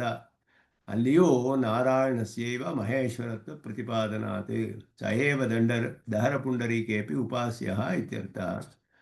ಮುಂದಿನ ಅನುವಾಕವು ಸ್ಪಷ್ಟ ಮಾಡುತ್ತೆ. ನಾರಾಯಣವೇ ಪರತತ್ವ, ಪರಂಜ್ಯೋತಿ, ಪರಮಾತ್ಮ ಮೊದಲಾದದ್ದು ಹೇಳಲ್ಪಟ್ಟಿದೆ ಮುಂದಿನ ಅನುವಾಕದಲ್ಲಿ. ಇದಕ್ಕೆ ಸೇರಿದ ಹಾಗೆ ಬರುವ ಮುಂದಿನ ಅನುವಾಕ ಸಹಸ್ರಶೀರ್ಷಂ ದೇವಂ ಮೊದಲಾದ ಆರಂಭಿಸುತ್ತೆ ಅಲ್ಲಿ. ಇದರಿಂದ ಇಲ್ಲಿ ಅಸ್ಮಿನ್ ವಾಕ್ಯೆ ಪ್ರಣವವೇದಯೋ ಅಕಾರ ಪ್ರಣವಯೋ ಚ ಪ್ರಕೃತಿ ವಿಕೃತಿ ಭಾವ ಕಥಂ ಅವಗತಃ. ಇಲ್ಲಿ ಪ್ರಣವಕ್ಕೂ ವೇದಕ್ಕೂ ಪ್ರಕೃತಿ ವಿಕೃತಿ ಭಾವ, ಅಕಾರಕ್ಕೂ ಪ್ರಣವಕ್ಕೂ ಪ್ರಕೃತಿ ವಿಕೃತಿ ಭಾವ. ವಿಕೃತಿ ಅಂದರೆ ಪರಿಣಾಮ ಅಂತ ಅರ್ಥ. ಪ್ರಕೃತಿಯ ಪರಿಣಾಮವೇ ವಿಕೃತಿ. ವಿಕೃತಿಯು ತನ್ನ ಪ್ರಕೃತಿಯಲ್ಲಿ ಹೋಗಿ ಲಯವಾಗಬೇಕು, ಕಾರ್ಯವು ಕಾರಣದಲ್ಲಿಯೇ ಲಯವಾಗಬೇಕು. ಯಾವುದರ ವಿಕಾರವೋ ಯಾವುದೋ ಅದು ಅದರ ಮೂಲ ಹಿಂದಿನ ಅವಸ್ಥೆಯಲ್ಲಿ ಲಯವಾಗುತ್ತೆ ಅಂದರೆ ಅವಸ್ಥಾಂತರಾಪತ್ತಿ. ಕಾರ್ಯವೂ ಹಾಗೆಯೇ ಲಯ ಅನ್ನೋದು ಒಂದು ವಿಧವಾದ ಕಾರ್ಯ ಹಿಂದಿನ ಅವಸ್ಥೆಗೆ ಹೋಗೋದು. ಸೃಷ್ಟಿ ಅನ್ನೋದು ಮುಂದಿನ ಅವಸ್ಥೆಗೆ ಬರೋದು. ಲಯ ಅನ್ನೋದು ಹಿಂದಿನ ಅವಸ್ಥೆ. ಅದುವೇ ಈ ರೀತಿಯೇ ಅದನ್ನು ಅರ್ಥ ಮಾಡಿರೋದು ಎಲ್ಲ ಕಡೆಯೂ. ಆದ್ದರಿಂದ ಹೊಸ ಪದಾರ್ಥ ಸೃಷ್ಟಿಯಾಗೋದಿಲ್ಲ, ಅವಸ್ಥಾಂತರ ಪ್ರಾಪ್ತಿ ಆಗುತ್ತೆ. ಅವಸ್ಥಾನ ಪ್ರಾಪ್ತಿ ಹಿಂದೆ ಆಗಿರ್ಬೋದು, ಮುಂದೆ ಈ ಪದಾರ್ಥ ನಾಶವಾಯಿತು ಅಂತ ಹೇಳಿದ್ರೆ ಪದಾರ್ಥ ನಾಶವಾಗುವುದಿಲ್ಲ, ಮೂಲ ಸ್ವರೂಪದಲ್ಲಿ ನಿತ್ಯವಾಗಿಯೇ ಇರುತ್ತೆ. ಆ ಪದಾರ್ಥವು ಹಿಂದಿನ ಅವಸ್ಥೆಗೆ ಹೋಯಿತು ಅಂತ ಅರ್ಥ. ನಾಶವಾಗುತ್ತೆ ಅಂದರೆ ತನ್ನ ಕಾರಣಾವಸ್ಥೆಯನ್ನು ಹೋಗಿ ಸೇರಿತು ಅನ್ನೋದೇ ಇದು ನಾಶವಾಯಿತು ಅಂತ ಅರ್ಥ. ಹಾಗೆ ಇದು ಈ ಪ್ರಕೃತಿ ವಿಕೃತಿ ಭಾವಗಳು ಪ್ರಣವಕ್ಕೂ ವೇದಕ್ಕೂ ಅಕಾರಕ್ಕೂ ಪ್ರಣವಕ್ಕೂ ಹೇಗೆ ತಿಳಿದು ಬರುತ್ತೆ ಅನ್ನೋದನ್ನು ಇಲ್ಲಿ ವಿವರಿಸ್ತಾರೆ. ಇಲ್ಲಿ ಅಯಮರ್ಥಃ ಅಂತ ಹೇಳಿರೋದು ಇದುವೇ. ಪ್ರಣವಕ್ಕೂ ವೇದಕ್ಕೂ ಪ್ರಕೃತಿ ವಿಕೃತಿ ಭಾವ, ಅಕಾರಕ್ಕೂ ಪ್ರಣವಕ್ಕೂ ಪ್ರಕೃತಿ ವಿಕೃತಿ ಭಾವ, ಅದು ಈ ಮಂತ್ರದಲ್ಲಿ ತಿಳಿದು ಬರ್ತಾ ಇದೆ ಅನ್ನೋದು. ಅಸ ಅಕಾರ ಪ್ರಸಂಗಶ್ಚ ಕಃ ತದ್ ವಾಚ್ಯತ್ವ ಪರಃ ಶಬ್ದ ಕಃ. ಇದೆಲ್ಲ ಸ್ಪಷ್ಟ ಬಂದಾಗ ಪ್ರಶ್ನೆಗಳು ಬರುತ್ತೆ. ಈ ಪ್ರಶ್ನೆಯನ್ನು ಉತ್ತರಿಸ್ತಾ ಇರಲಿ. ಯದ್ವೇದಾದೌ ಸ್ವರೂಪ್ರೋಕ್ತೋ ವೇದಾಂತೇಶ ಪ್ರತಿಷ್ಠಿತ ಇತಿ ಅನೇನೈವ ಪ್ರಕೃತಿ ವಿಕೃತಿ ಭಾವ ಸಿದ್ಧ ಅಂತ. ವೇದಾದೌ ಸ್ವರ ಪ್ರೋಕ್ತ ಅಂತ ಹೇಳಿರೋದ್ರಿಂದಲೇ ವೇದಕ್ಕೆ ಪ್ರಣವದ ಪ್ರಕೃತಿ ಭಾವ ಸಿಕ್ಕಿಬಿಡುತ್ತೆ. ಪ್ರಕೃತಿ ವಿಕೃತಿ ಭಾವ ಪ್ರಣವಕ್ಕೂ ವೇದಕ್ಕೂ. ಪ್ರಕೃತಿ ಲೀನಸ್ಯ ಇತ್ಯನೇನ ಅಕಾರಶ್ಚ ಅವಗತಃ. ಇಲ್ಲಿ ವೇದಕ್ಕೂ ಪ್ರಣವಕ್ಕೂ ಪ್ರಕೃತಿ ವಿಕೃತಿ ಭಾವ ಇದರಲ್ಲಿ ಸಿಕ್ತು. ಯದ್ವೇದಾದೌ ಸ್ವರ ಪ್ರೋಕ್ತ ವೇದಾಂತೇಶ ವೇದಾದ್ಯಂತ ಅಂತ ಇಲ್ಲಿ ಹೇಳ್ತಾರೆ. ಇಲ್ಲಿ ವೇದಜಾತಸ್ಯ ಪ್ರಕೃತಿ ಪ್ರಣವ ಮುಕ್ತ ಅಂತ ಹೇಳ್ಬಿಟ್ಟು, ಆದ್ದರಿಂದ ಅದು ವೇದಜಾತಕ್ಕೆಲ್ಲ ಪ್ರಕೃತಿ ಆಯಿತು. ಅಲ್ಲಿಗೆ ಪ್ರಣವದ ಪ್ರಕೃತಿ ಅಕಾರ ಅಂತ ಹೇಳುದು. ಪ್ರಣವದ ಪ್ರಕೃತಿ ಅಕಾರ, ಅದು ಕೂಡ ಇಲ್ಲಿ ಪ್ರಕೃತಿ ಲೀನಸ್ಯ ಇತ್ಯನೇನ ಅಕಾರಶ್ಚ ಅವಗತಃ. ಪ್ರಕೃತಿ ಲೀನ ಅಂತ ಹೇಳಿದ್ರೆ ತಸ್ಯ ಪ್ರಕೃತಿ ಲೀನಸ್ಯ, ಅದರ ಪ್ರಕೃತಿಯಲ್ಲಿ ಲೀನವಾದ್ದು ಅಂತ ಅರ್ಥ. ಪ್ರಕೃತಿಯಾದ ಅಕಾರದಲ್ಲಿ ಲೀನ. ಅಕಾರವು ಪ್ರಕೃತಿ, ಪ್ರಣವಕ್ಕೂ ಅಕಾರಕ್ಕೂ ಪ್ರಕೃತಿ ಮತ್ತೆ ವಿಕೃತಿ ಪ್ರಕೃತಿ ಭಾವ. ಅಕಾರವು ಪ್ರಕೃತಿ, ಪ್ರಣವೂ ವಿಕೃತಿ, ಪ್ರಣವವು ಪ್ರಕೃತಿ, ವೇದವೆಲ್ಲ ವಿಕೃತಿ. ಹೀಗೆ ಪ್ರಕೃತಿ ವಿಕೃತಿ ಭಾವವು ಈ ಒಂದು ಮಂತ್ರದಲ್ಲಿ ಸ್ಪಷ್ಟವಾಗಿ ತಿಳಿದು ಬರುತ್ತೆ. ಅದಾದ ಮೇಲೆ ಅಕಾರದಿಂದ ವಾಚ್ಯನಾದವನು ಯಾರು ಅಂದರೆ, ಇದಕ್ಕೆ ಪ್ರಣವದ ಪ್ರಕೃತಿಭೂತವಾದ ಅಕಾರಕ್ಕೆ ವಾಚ್ಯನಾದವನು ಮಹೇಶ್ವರ. ಯಃ ಪರಃ ಸ ಮಹೇಶ್ವರ. ಆದ್ದರಿಂದ ಅದರಲ್ಲಿ ಪರಃ ಅಂತ ಹೇಳುವುದು ವಾಚ್ಯತ್ವವನ್ನು ತಿಳಿಸುತ್ತೆ. ಪರಶಬ್ದೇನ ವಾಚ್ಯತ್ವಂ ಚ ಅವಗತಂ. ಪರಶಬ್ದವು ವಾಚ್ಯ ಅನ್ನೋ ಅರ್ಥದಲ್ಲಿ ಇದೆ. ಇಲ್ಲಿ ಇದಂ ಪರಸ್ಮಾತ್ ಪರಃ ಇತ್ಯಾದಿಷು ಪರಶಬ್ದಸ್ಯ ಪರಸ್ಮಾತ್ ಆಗಿರೋದು ತಿಳಿಸುತ್ತೆ ಅಂತ ಅರ್ಥ. ಪರಸ್ಮಾತ್ ಪರವಾದದ್ದು ಅಂತ ಅರ್ಥ. ಅದು ಪರಶಬ್ದವು ವಾಚ್ಯತ್ವವನ್ನು ತಿಳಿಸುತ್ತೆ. ಪರಶಬ್ದಸ್ಯ ವಾಚ್ಯತಾ ಅರ್ಥತ್ವಾತ್ ಇತ್ಯರ್ಥಃ. ತರ್ಹಿ ಅಕಾರಸ್ಯ ಪರಃ ಇತಿ ವಕ್ತವ್ಯ. ಇಲ್ಲಿ ಸುದರ್ಶನ್ ಸೂರಿಗಳು ವಿಚಾರ ಮಾಡ್ತಾರೆ. ತಸ್ಯ ಪ್ರಕೃತಿಲೀನಸ್ಯ ಪರಃ ಅಂತ ಹೇಳಿದೆ ಅಲ್ಲಿ. ಅಕಾರಸ್ಯ ಪರಃ ಅಂತ ಸ್ಪಷ್ಟವಾಗಿ ಹೇಳಿಲ್ವಲ್ಲ. ಅಕಾರ ವಾಚ್ಯನಾದವನು ಅಂದರೆ ಅಕಾರಸ್ಯ ಪರಃ ಅಂತ ಹೇಳಬೇಕಾಗಿತ್ತು. ಪ್ರಕೃತಿಲೀನಸ್ಯ ಪರಃ ಅಂತ ಮಂತ್ರದಲ್ಲಿ ಹೇಳಿರೋದು. ಪ್ರಕೃತಿಲೀನಸ್ಯ ಇತಿ ವಚನ ವ್ಯಕ್ತೇ ಕಹ ಅಭಿಪ್ರಾಯ. ಅಕಾರಸ್ಯ ಪರಃ ಅಂತ ಹೇಳಿಬಿಟ್ಟಿದ್ರೆ ಏನು ಸಂದೇಹವೇ ಇರ್ತಾ ಇರಲಿಲ್ಲ. ವೇದದಲ್ಲಿ ಈ ಥರ ಎಲ್ಲ ಕಡೆಯೂ ಪ್ರಶ್ನೆ ಬರುತ್ತೆ. ಯಾಕೆ ವೇದ ಹೀಗೆಲ್ಲ ನಮಗೆ ಸಂದೇಹ ಉಂಟು ಮಾಡಬೇಕು? ನೇರವಾಗಿ ಹೇಳಿಬಿಟ್ಬಿಡ್ಬೋದಾಗಿತ್ತಲ್ಲ ಅಂತ ಹೇಳಿದ್ರೆ ಹೇಳಲಿಲ್ಲ ಹಾಗೆ ವೇದ. ಅಪರ್ಯನು ಯೋಜಿ, ಯಾರೂ ಅದನ್ನು ಪ್ರಶ್ನೆ ಮಾಡೋ ಹಾಗಿಲ್ಲ. ಯಾಕೆ ವೇದ ಹೀಗೆ ಹೇಳಲಿಲ್ಲ ಅಂತ ಹೇಳಿಬಿಟ್ಟು ಅದರಿಂದಲೇ ದ್ವೈತವೂ ಹೇಳುತ್ತೆ, ಅದ್ವೈತವನ್ನೂ ಹೇಳುತ್ತೆ, ಶರೀರ ಭಾವವನ್ನು ಹೇಳಿದೆ, ಎಲ್ಲವೂ ಹೇಳಿದೆ ವೇದದಲ್ಲಿ. ಹೀಗೆ ಒಂದು ಅರ್ಥ ಹೇಳಿಬಿಟ್ಟಿದ್ರೆ ಎಲ್ಲ ಯಾವ ಸಂದೇಹವೂ ಇರ್ತಾ ಇರಲಿಲ್ಲ, ಎಲ್ಲವೂ ಒಂದೇ ಸಿದ್ಧಾಂತ ಆಗಿರೋದು. ಆದರೆ ಹಾಗೆ ಹೇಳಲಿಲ್ಲ ವೇದ. ಯಾಕೆ ಹೇಳಲಿಲ್ಲ ಅಂತ ನಮಗೆ ಪ್ರಶ್ನೆ ಮಾಡೋದಕ್ಕಾಗೋದಿಲ್ಲ. ಅಪೌರುಷೇಯವಾದದ್ದು. ಅದನ್ನು ನಾವು ವಿರೋಧವಿಲ್ಲದೆ ಪರಿಹಾರ ಮಾಡ್ಕೋಬೇಕು ಅರ್ಥಗಳನ್ನು ತಿಳ್ಕೊಂಡು. ಆದ್ದರಿಂದ ಇಲ್ಲಿ ಅಕಾರಸ್ಯ ಪರಹ ಅಂತ ಹೇಳಿದರೆ ಸಂದೇಹ ಇರ್ತಿಲ್ವಲ್ಲ ಅಂತ ಹೇಳಿದರೆ, ಪ್ರಕೃತಿ ಲೀನಸ್ಯ ಅಂತ ಯಾಕೆ ಹೇಳಿದೆ, ಅದಕ್ಕೇನು ಅರ್ಥ ಅಂತ ಹೇಳಿದ್ರೆ ಪೂರ್ವಾಪರಕ್ಕೆ ವಿರೋಧವಿಲ್ಲದ ಹಾಗೆ ಅರ್ಥ ಮಾಡಬೇಕು ಅದಕ್ಕೆ. ಇಲ್ಲಿ ಮುಂದಿನ ನಾರಾಯಣ ಅನ್ನುವಾಗಕ್ಕೂ ಇಲ್ಲಿ ಬರುವ ಧಾರ ವಿದ್ಯಾ ಉಪಾಸನೆಗೂ, ಛಾಂದೋಗ್ಯದ ದಹರ ವಿದ್ಯಾ ಉಪಾಸನೆಗೂ, ಇಲ್ಲಿ ಹಿಂದೆ ಬರುವ ಇದಕ್ಕೂ, ಛಾಂದೋಗ್ಯದ ದಹರ ವಿದ್ಯಾ ಉಪಾಸನೆಯ ಹಿಂದಿನ ಪ್ರಕರಣ ಭೂಮವಿದ್ಯಾ, ಅದಕ್ಕೆ ಹಿಂದೆ ಸದ್ವಿದ್ಯಾ, ಅದಕ್ಕೆ ಹಿಂದೆ ಬರುವ ಎಲ್ಲ ಸಂಗತವಾಗಿಯೇ ಇದೆ. ಎಲ್ಲ ಒಂದಕ್ಕೊಂದಕ್ಕೆ ಸಂಗತವಾಗಿರುವ ಪ್ರಕರಣಗಳು. ಇದಕ್ಕೆಲ್ಲ ಸಂಗತಿಯನ್ನು ಹೇಳಿ ನಾವು ಅರ್ಥ ಮಾಡದೆ ಹೋದರೆ ಅಸಂಗತವಾಗುತ್ತೆ. ಆದ್ದರಿಂದ ಎಲ್ಲವನ್ನು ವಿಚಾರಣೆ ಮಾಡಿ ಅರ್ಥ ನಿಶ್ಚಯ ಮಾಡಬೇಕು. ಆದ್ದರಿಂದ ಇಲ್ಲಿ ಅಕಾರಸ್ಯ ಪರಹ ಅಂತ ಹೇಳಿದೆ. ಪ್ರಕೃತಿ ಲೀನಸ್ಯ ಯಾಕೆ ಹೇಳಿದೆ ಅಂದರೆ ಅಕಾರ ವಾಚ್ಯಸ್ಯ ಇವ ಮಹೇಶ್ವರತ್ವೇ ಕಥಂ ನಾರಾಯಣಸ್ಯ ಪರತ್ವ ಸಿದ್ಧಿ. ಅಕಾರ ವಾಚ್ಯ ಅಂತಲೇ ಹೇಳಿದ್ರು ಮಹೇಶ್ವರತ್ವ ಅಂತ ಮಹೇಶ್ವರ ಅಂತ ಹೇಳಿರುವಾಗ ನಾರಾಯಣ ಅಂತ ಹೇಗೆ ಅರ್ಥ ಮಾಡ್ತೀರಾ? ಇದಕ್ಕೆಲ್ಲ ಉತ್ತರವನ್ನು ಇಲ್ಲಿ ಹೇಳ್ತಾರೆ. ಸರ್ವವಾಚಕ ಅಂತ ಆರಂಭಿಸಿ ಇಲ್ಲಿ ಭಾಷಿಕಾರರು ಕೊಡುವ ಅರ್ಥ ಇಲ್ಲಿ ಸರ್ವವಾಚಕ ಜಾತ ಪ್ರಕೃತಿಭೂತ ಅಕಾರವಾಚ್ಯ ಸರ್ವವಾಚ್ಯ ಜಾತ ಪ್ರಕೃತಿಭೂತ ನಾರಾಯಣ ಯಹ ಸಹ ಮಹೇಶ್ವರ ಇತ್ಯರ್ಥ. ಇದಕ್ಕೆಲ್ಲ ಮುಂದೆ ಪ್ರಮಾಣಗಳನ್ನು ತೋರಿಸ್ತಾರೆ. ಶ್ರುತಿ ಸ್ಮೃತಿ ವಾಕ್ಯಗಳ ಪ್ರಮಾಣಗಳ ಇದಕ್ಕೆ ಭಾಷಿಕಾರರು ಕೂಡ ತೋರಿಸ್ತಾರೆ ಮುಂದೆ. ಎಲ್ಲ ವಾಚಕ ಜಾತ ಅಂದರೆ ಸಮೂಹ, ವಾಚಕ ಶಬ್ದಗಳ ಸಮೂಹ ಎಲ್ಲಕ್ಕೂ ಕೂಡ ಪ್ರಕೃತಿಭೂತವಾದದ್ದು ಅಕಾರ. ಅಕಾರದಿಂದ ವಾಚ್ಯನಾದವನು ಯಾರು ಅಂದರೆ ನಾರಾಯಣ. ಅವನೇ ವಾಚ್ಯಜಾತ ಪ್ರಕೃತಿಭೂತ. ಸರ್ವವಾಚ್ಯಜಾತ ಅಂದರೆ ವಾಚ್ಯವಾದ ಸಮೂಹ. ವಾಚ್ಯವಾದದ್ದು ಪದಾರ್ಥಗಳು. ಯಾವ ಶಬ್ದದಿಂದ ಯಾವ ಪದಾರ್ಥ ತಿಳಿದು ಬರ್ತೋ ಅದು ವಾಚ್ಯ. ಎಲ್ಲ ಪದಾರ್ಥಗಳಿಗೂ ಚೇತನ ಪದಾರ್ಥಗಳು ಯಾವ್ಯಾವ್ದು ಬರುತ್ತೋ ಅಥವಾ ಎಲ್ಲ ಪರಮಾತ್ಮನ ನಾಮಧೇಯಗಳೇ ಅಂತ ಯಾಕೆ ಹೇಳಿದೆ ಅಂತ ಹೇಳಿದ್ರೆ ಸಾಕ್ಷಾದಪಿ ಅವಿರೋಧಂ ಜೈಮಿನಿಹಿ ಅನ್ನೋ ನ್ಯಾಯದಿಂದ ಎಲ್ಲ ಶಬ್ದಗಳು ನೇರವಾಗಿ ಪರಮಾತ್ಮನನ್ನೇ ಅರ್ಥ ತಿಳಿಸ್ಬೋದು ಅಂತ ಜೈಮಿನಿಗಳು ಹೇಳ್ತಾರೆ ಅಂತ ಬಾದರಾಯಣರು ಬ್ರಹ್ಮಸೂತ್ರದಲ್ಲಿ ತಿಳಿಸ್ತಾರೆ, ಸ್ಥಾಪನೆ ಮಾಡ್ತಾರೆ. ಸಾಕ್ಷಾದಪಿ ಅವಿರೋಧಂ ಜೈಮಿನಿಹಿ, ಎಲ್ಲ ಶಬ್ದಗಳು ನೇರವಾಗಿ ಪರಮಾತ್ಮನ ತಿಳಿಸ್ಬೋದು. ಅದಕ್ಕೆ ಯಜುವಂಶಿ ನಾಮ ಅಂತ ಶ್ರುತಿಯೇ ಹೇಳುತ್ತೆ. ಯಜಸ್ಸೆಲ್ಲ ಅವನ ನಾಮಧೇಯಗಳು. ಶರೀರವನ್ನು ಹೇಳುವ ಶಬ್ದ ಶರೀರಿಯವರೆಗೂ ಅರ್ಥವಿದೆ. ಆದ್ದರಿಂದ ಹಾಗೆ ಹೇಳ್ಬೋದು. ಆ ಪದಾರ್ಥಗಳಿರೋದು ಕೂಡ ಸತ್ಯವೇ. ಎಲ್ಲ ಪದಾರ್ಥಗಳಕ್ಕೂ ಮೂಲ ಕಾರಣನಾದವನು ನಾರಾಯಣನೇ. ವಾಚ್ಯಜಾತವಾದದ್ದು ಅಂತ ಹೇಳಿದ್ರೆ ಪದಾರ್ಥಗಳ ಸಮೂಹ. ಇದು ಶಬ್ದಗಳ ಸಮೂಹ ವಾಚಕ ಜಾತ, ಪದಾರ್ಥಗಳ ಸಮೂಹ ವಾಚ್ಯ ಜಾತ. ಶಬ್ದಗಳಿಂದ ತಿಳಿಯುವ ಪದಾರ್ಥ ಯಾವುದಿದೆಯೋ ಅದು ವಾಚ್ಯ, ಶಬ್ದವು ವಾಚಕ. ಆದ್ದರಿಂದ ಘಟ ಅನ್ನುವ ಶಬ್ದ ವಾಚಕ ಶಬ್ದ. ಆ ಪದಾರ್ಥ ಒಂದು ಘಟ ಮಡಿಕೆ ಇದೆಯಲ್ಲ ಅದು ವಾಚ್ಯ, ಇದರಿಂದ ವಾಚ್ಯವಾದದ್ದು ಅದು. ವಾಚಕ ಅನ್ನೋದು ಬರೀ ಶಬ್ದ ಸಮೂಹಕ್ಕೆಲ್ಲ ಪ್ರಕೃತಿಯಾದ ಅಕಾರ, ಅದರಿಂದ ವಾಚ್ಯನಾದವನು ನಾರಾಯಣನೇ ಅನ್ನೋದರಿಂದ ವಾಚ್ಯ ಪದಾರ್ಥಗಳಿಗೆಲ್ಲ ಪ್ರಕೃತಿಭೂತನಾದವನು ನಾರಾಯಣನೇ ಅನ್ನೋದು ತಿಳಿಯುತ್ತೆ.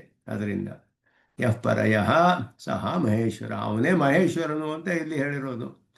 ಅದರಿಂದ ವಾಚ್ಯಜಾತ ಪ್ರಕೃತಿಭೂತ, ವಾಚ್ಯಜಾತ ಪ್ರಕೃತಿಭೂತ ಅಂತ ಹೇಳಿದ್ರೆ ವಾಚಕಜಾತ ಪ್ರಕೃತಿಭೂತೇನ ವಾಚ್ಯ ಇತಿ ಜ್ಞಾಪನಂ ಪ್ರಕೃತಿಲೀನಸ್ಯ ಇತಿ ವಚನವ್ಯಕ್ತೇಃ ಪ್ರಯೋಜನಂ. ವಾಚಕಜಾತ ಪ್ರಕೃತಿ, ವಾಚಕಜಾತಕ್ಕೆ ಯಾವುದು ಪ್ರಕೃತಿಯೋ, ಎಲ್ಲ ಶಬ್ದಗಳಿಗೂ ಮೂಲ ಕಾರಣ ಯಾವುದು? ಅಕಾರ. ಅದರಿಂದ ಯಾರು ವಾಚ್ಯನಾದವನೋ ಅವನೇ ಎಲ್ಲ ಪದಾರ್ಥಗಳಿಗೂ ಪ್ರಕೃತಿಯಾಗಿದ್ದಾನೆ ಅನ್ನೋದು. ಶಬ್ದಗಳಿಗೆಲ್ಲ ಹೇಗೆ ಅಕಾರ ಪ್ರಕೃತಿಯೋ, ಪದಾರ್ಥಗಳಿಗೆಲ್ಲ ಆಕಾರದಿಂದ ವಾಚ್ಯನಾದವನು ಪ್ರಕೃತಿ. ಆ ಅರ್ಥವು ಇದರಲ್ಲಿ ಪ್ರಕೃತಿ ಲೀನಸ್ಯ ಪರಹ ಅನ್ನೋದ್ರಿಂದ ತಿಳಿದು ಬರುತ್ತೆ. ವಾಚ್ಯಜಾತ ಪ್ರಕೃತಿಭೂಸ್ಯ ನಾರಾಯಣತ್ವಂ ವಾಕ್ಯಾಂತರ ಅವಗತಂ ಇತಿ ಭಾವ. ಅದು ಸ್ಪಷ್ಟವಾಗಿ ಬೇರೆ ಕಡೆ ಹೇಳಲ್ಪಟ್ಟಿದೆ. ಆದ್ದರಿಂದ ಮಹೇಶ್ವರನೇ ನಾರಾಯಣನು ಅಂತ ಇಲ್ಲಿ ತಿಳಿಬಹುದು. ಅದಕ್ಕೆ ಪ್ರಮಾಣಗಳನ್ನು ತೋರಿಸ್ತಾರೆ. ಗೀತೆಯ ಪ್ರಮಾಣ ಮೊದಲು ಯಥೋಕ್ತಂ ಭಗವತ ಅಹಂ ಕೃಷ್ಣಸ್ಯ ಜಗತಃ ಪ್ರಭವಃ ಪ್ರಳಯಸ್ತಥಾ ಮತ್ತಃ ಪರತರಂ ನಾನ್ಯಸ್ತಿ ಕಿಂಚಿದಸ್ತಿ ಧನಂಜಯ. ಇದುವೇ ಈ ಎಲ್ಲ ಮಂತ್ರಗಳ ಅರ್ಥ ಒಂದು ಶ್ಲೋಕದಲ್ಲಿ ಗೀತೆಯಲ್ಲಿ ಸ್ಪಷ್ಟವಾಗಿ ಬಂದ್ಬಿಡುತ್ತೆ. ಯಸ್ಮಾತ್ ಪರಂ ನಾಪರಮಸ್ತಿ ಕಿಂಚಿತ್ ಯಸ್ಮಾನ್ ನಾಣಿಯೋ ನಜ್ಯಾವಸ್ತಿ ಕಶ್ಚಿತ್. ಅಲ್ಲೇ ಮತ್ತಃ ಪರತರಂ ನಾನ್ಯತೆ ಕಿಂಚಿದಸ್ತಿ, ಯಸ್ಮಾತ್ ಪರಂ ನಾಪರಮಸ್ತಿ ಮತ್ತಃ ಪರತರಂ ನಾನ್ಯತೆ ಕಿಂಚಿದಸ್ತಿ, ಸ್ಪಷ್ಟವಾಗಿ ಇದುವೇ ಅರ್ಥ. ಆದ್ದರಿಂದ ಇಲ್ಲಿ ಅಹಂ ಕೃಷ್ಣಸ್ಯ ಜಗತಃ ಪ್ರಭವಃ ಪ್ರಳಯಸ್ತಥಾ, ಇದು ಅದರಲ್ಲಿ ಯಪ್ಪರಃ ಸ ಮಹೇಶ್ವರಃ ಅಸ್ಯ ಪ್ರಕೃತಿಲೀನಸ್ಯ ಪರಃ ಸ ಮಹೇಶ್ವರಃ ಈ ಅರ್ಥಗಳೆಲ್ಲ ಅದರಲ್ಲಿ ತಿಳಿಯುತ್ತೆ. ಅಕ್ಷರಾಣಾಮಕಾರೋಸ್ಮಿ ಐತಿ ಬ್ರಹ್ಮ ಐತಿ ಚ ಶ್ರುತೇಃ, ಶ್ರುತಿಯು ತಿಳಿಸುತ್ತೆ. ಅಕಾರೋ ವೈ ಸರ್ವಾ ವಾಕ್ ಇತಿ ಚ ವಾಚಕಜಾತಸ್ಯ ಅಕಾರ ಪ್ರಕೃತಿತ್ವಂ. ಅಕಾರೋ ವೈ ಸರ್ವಾ ವಾಕ್, ಎಲ್ಲವೂ ಅಕಾರದಿಂದಲೇ ಉತ್ಪನ್ನವಾಗಿದೆ. ಆದ್ದರಿಂದ ಅಕಾರವು ಎಲ್ಲ ವಾಚಕ ಶಬ್ದಗಳಿಗೂ ಪ್ರಕೃತಿ. ಅದು ವಾಚ್ಯಜಾತಸ್ಯ ಬ್ರಹ್ಮ ಪ್ರಕೃತಿತ್ವಂ ಚ ಸುಸ್ಪಷ್ಟಂ. ವಾಚ್ಯಜಾತವು ಪರಮಾತ್ಮನಿಂದಲೇ ಸೃಷ್ಟವಾದದ್ದು ಅನ್ನೋದು ಸ್ಪಷ್ಟವಾಗಿದೆ.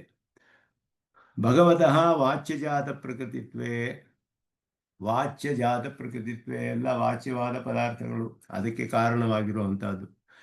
ಅಕಾರಸ್ಯ ವಾಚಕಜಾತ ಪ್ರಕೃತಿತ್ವೇ ಚ, ವಾಚಕ ಶಬ್ದಗಳಿಗೆಲ್ಲ ಪ್ರಕೃತಿಯಾದದ್ದು ಅಕಾರ.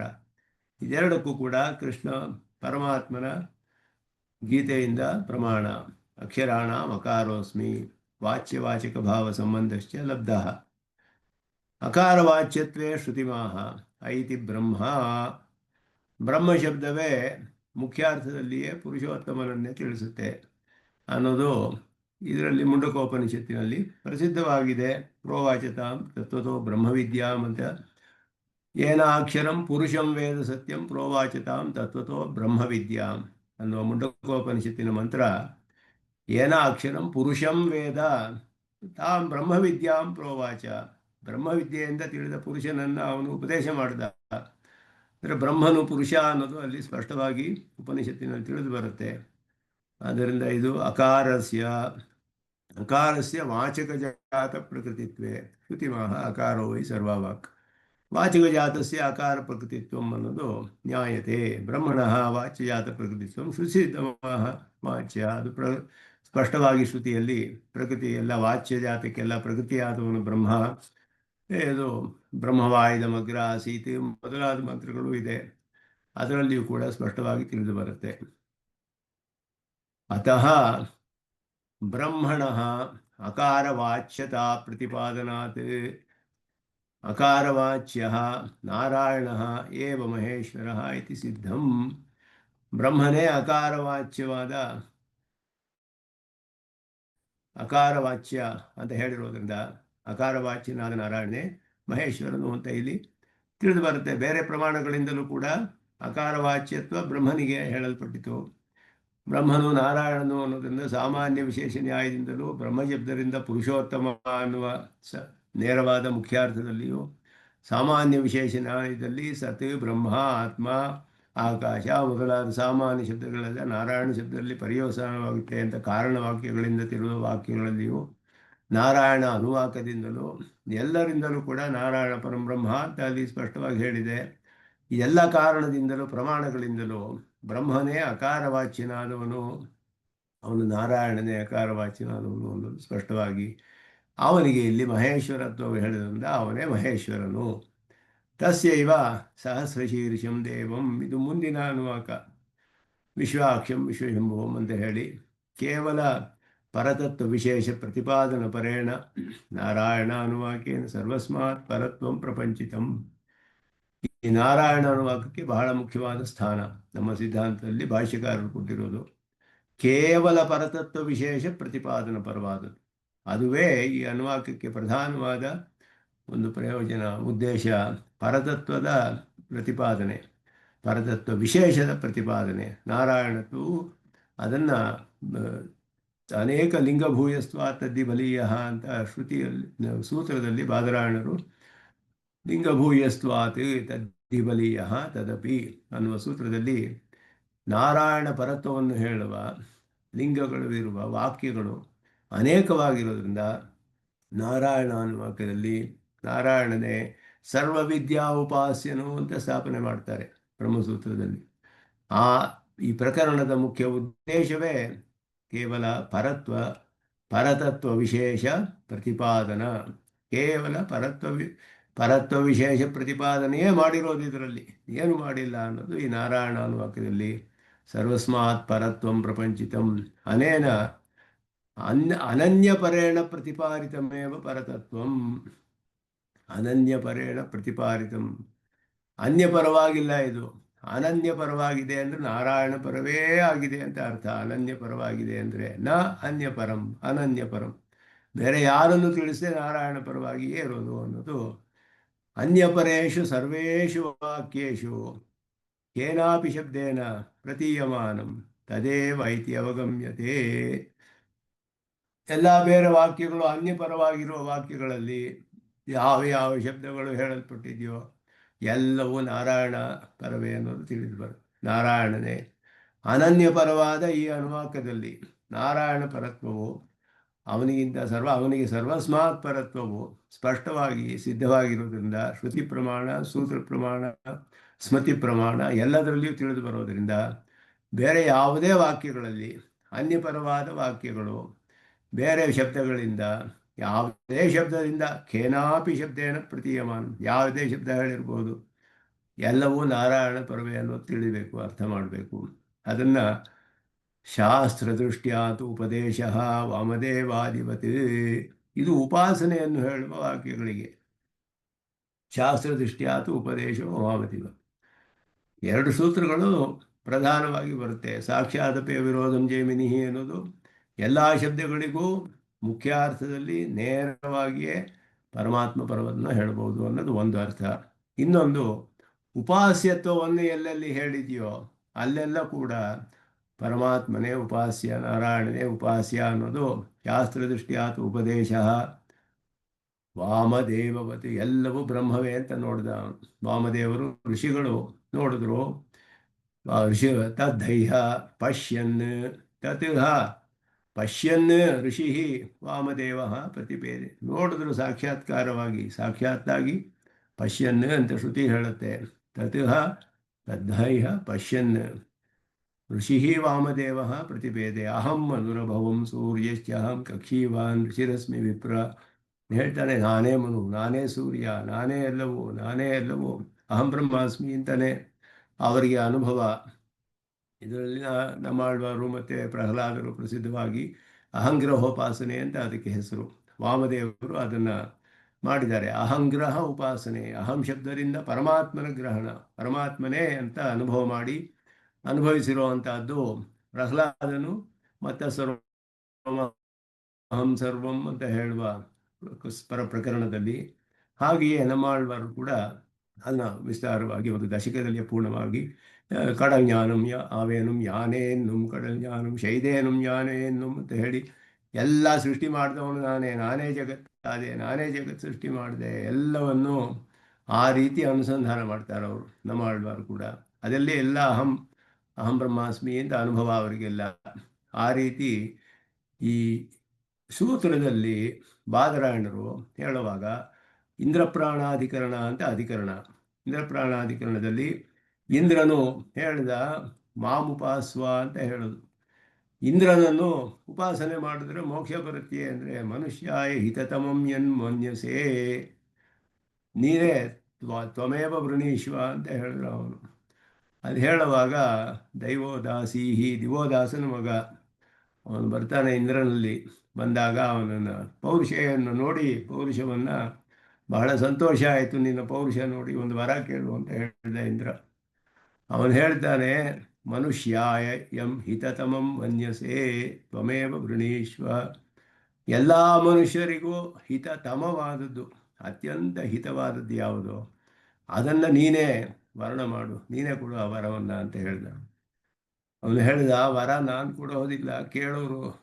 ನೀನೇನು ಕೇಳ್ತೀಯ ಅದನ್ನು ನಾನು ಕೊಡ್ತೀನಿ ಹೊರತು ನಾನು ಕೊಡೋನು, ನೀನು ಕೇಳೋನು. ಹಾಗಾದರೆ ವರವೇ ಬೇಡ ಅಂದ ಅವನು. ತನ್ನ ಸ್ವಾರ್ಥವನ್ನು ಬಿಟ್ಟು ಸಕಲ ಮನುಷ್ಯರಿಗೂ ಹಿತತಮವಾದ ವರವನ್ನು ಕೇಳಿದ ಅವನು, ತನಗೇನು ಕೇಳಲಿಲ್ಲ. ಆಗ ಇಂದ್ರ ಹೇಳ್ತಾನೆ ಮಾಮುಪಾಸ್ವ ಪ್ರಾಣೋಸ್ಮಿ ಪ್ರಜ್ಞಾತ್ಮ ಮಾಂ ಆಯುರಮೃತಮಿತ್ಯುಪಾಸ್ವ. ಆಯುಹು ಅಮೃತ ಅಂತ ಹೇಳು, ನಾನು ಪ್ರಾಣ ಪ್ರಜ್ಞಾತ್ಮ ಆಗಿದ್ದೇನೆ, ನನ್ನನ್ನು ಉಪಾಸನೆ ಮಾಡು ಅಂತ ಹೇಳಿದ ಅವನು. ಇಂದ್ರ ಪ್ರಾಣಾಧಿಕರಣ ಅಂತ ಮೊದಲನೇ ಅಧ್ಯಾಯದ ಮೊದಲನೇ ಪಾದದ ಕಡೆಯ ಅಧಿಕರಣ ಅದರಲ್ಲಿ ಬರೋದು.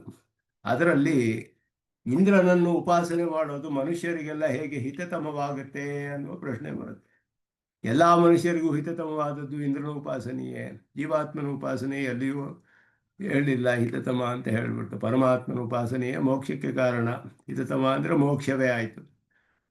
ಆದ್ದರಿಂದ ಇಲ್ಲಿ ಇಂದ್ರ ನನ್ನನ್ನು ಮಾಮುಪಾಸ್ವ ಅಂತ ಹೇಳಿದ್ನಲ್ಲ, ಅಲ್ಲಿ ಮಿಕ್ಕ ವಾಕ್ಯಗಳೆಲ್ಲ ಇದೆ.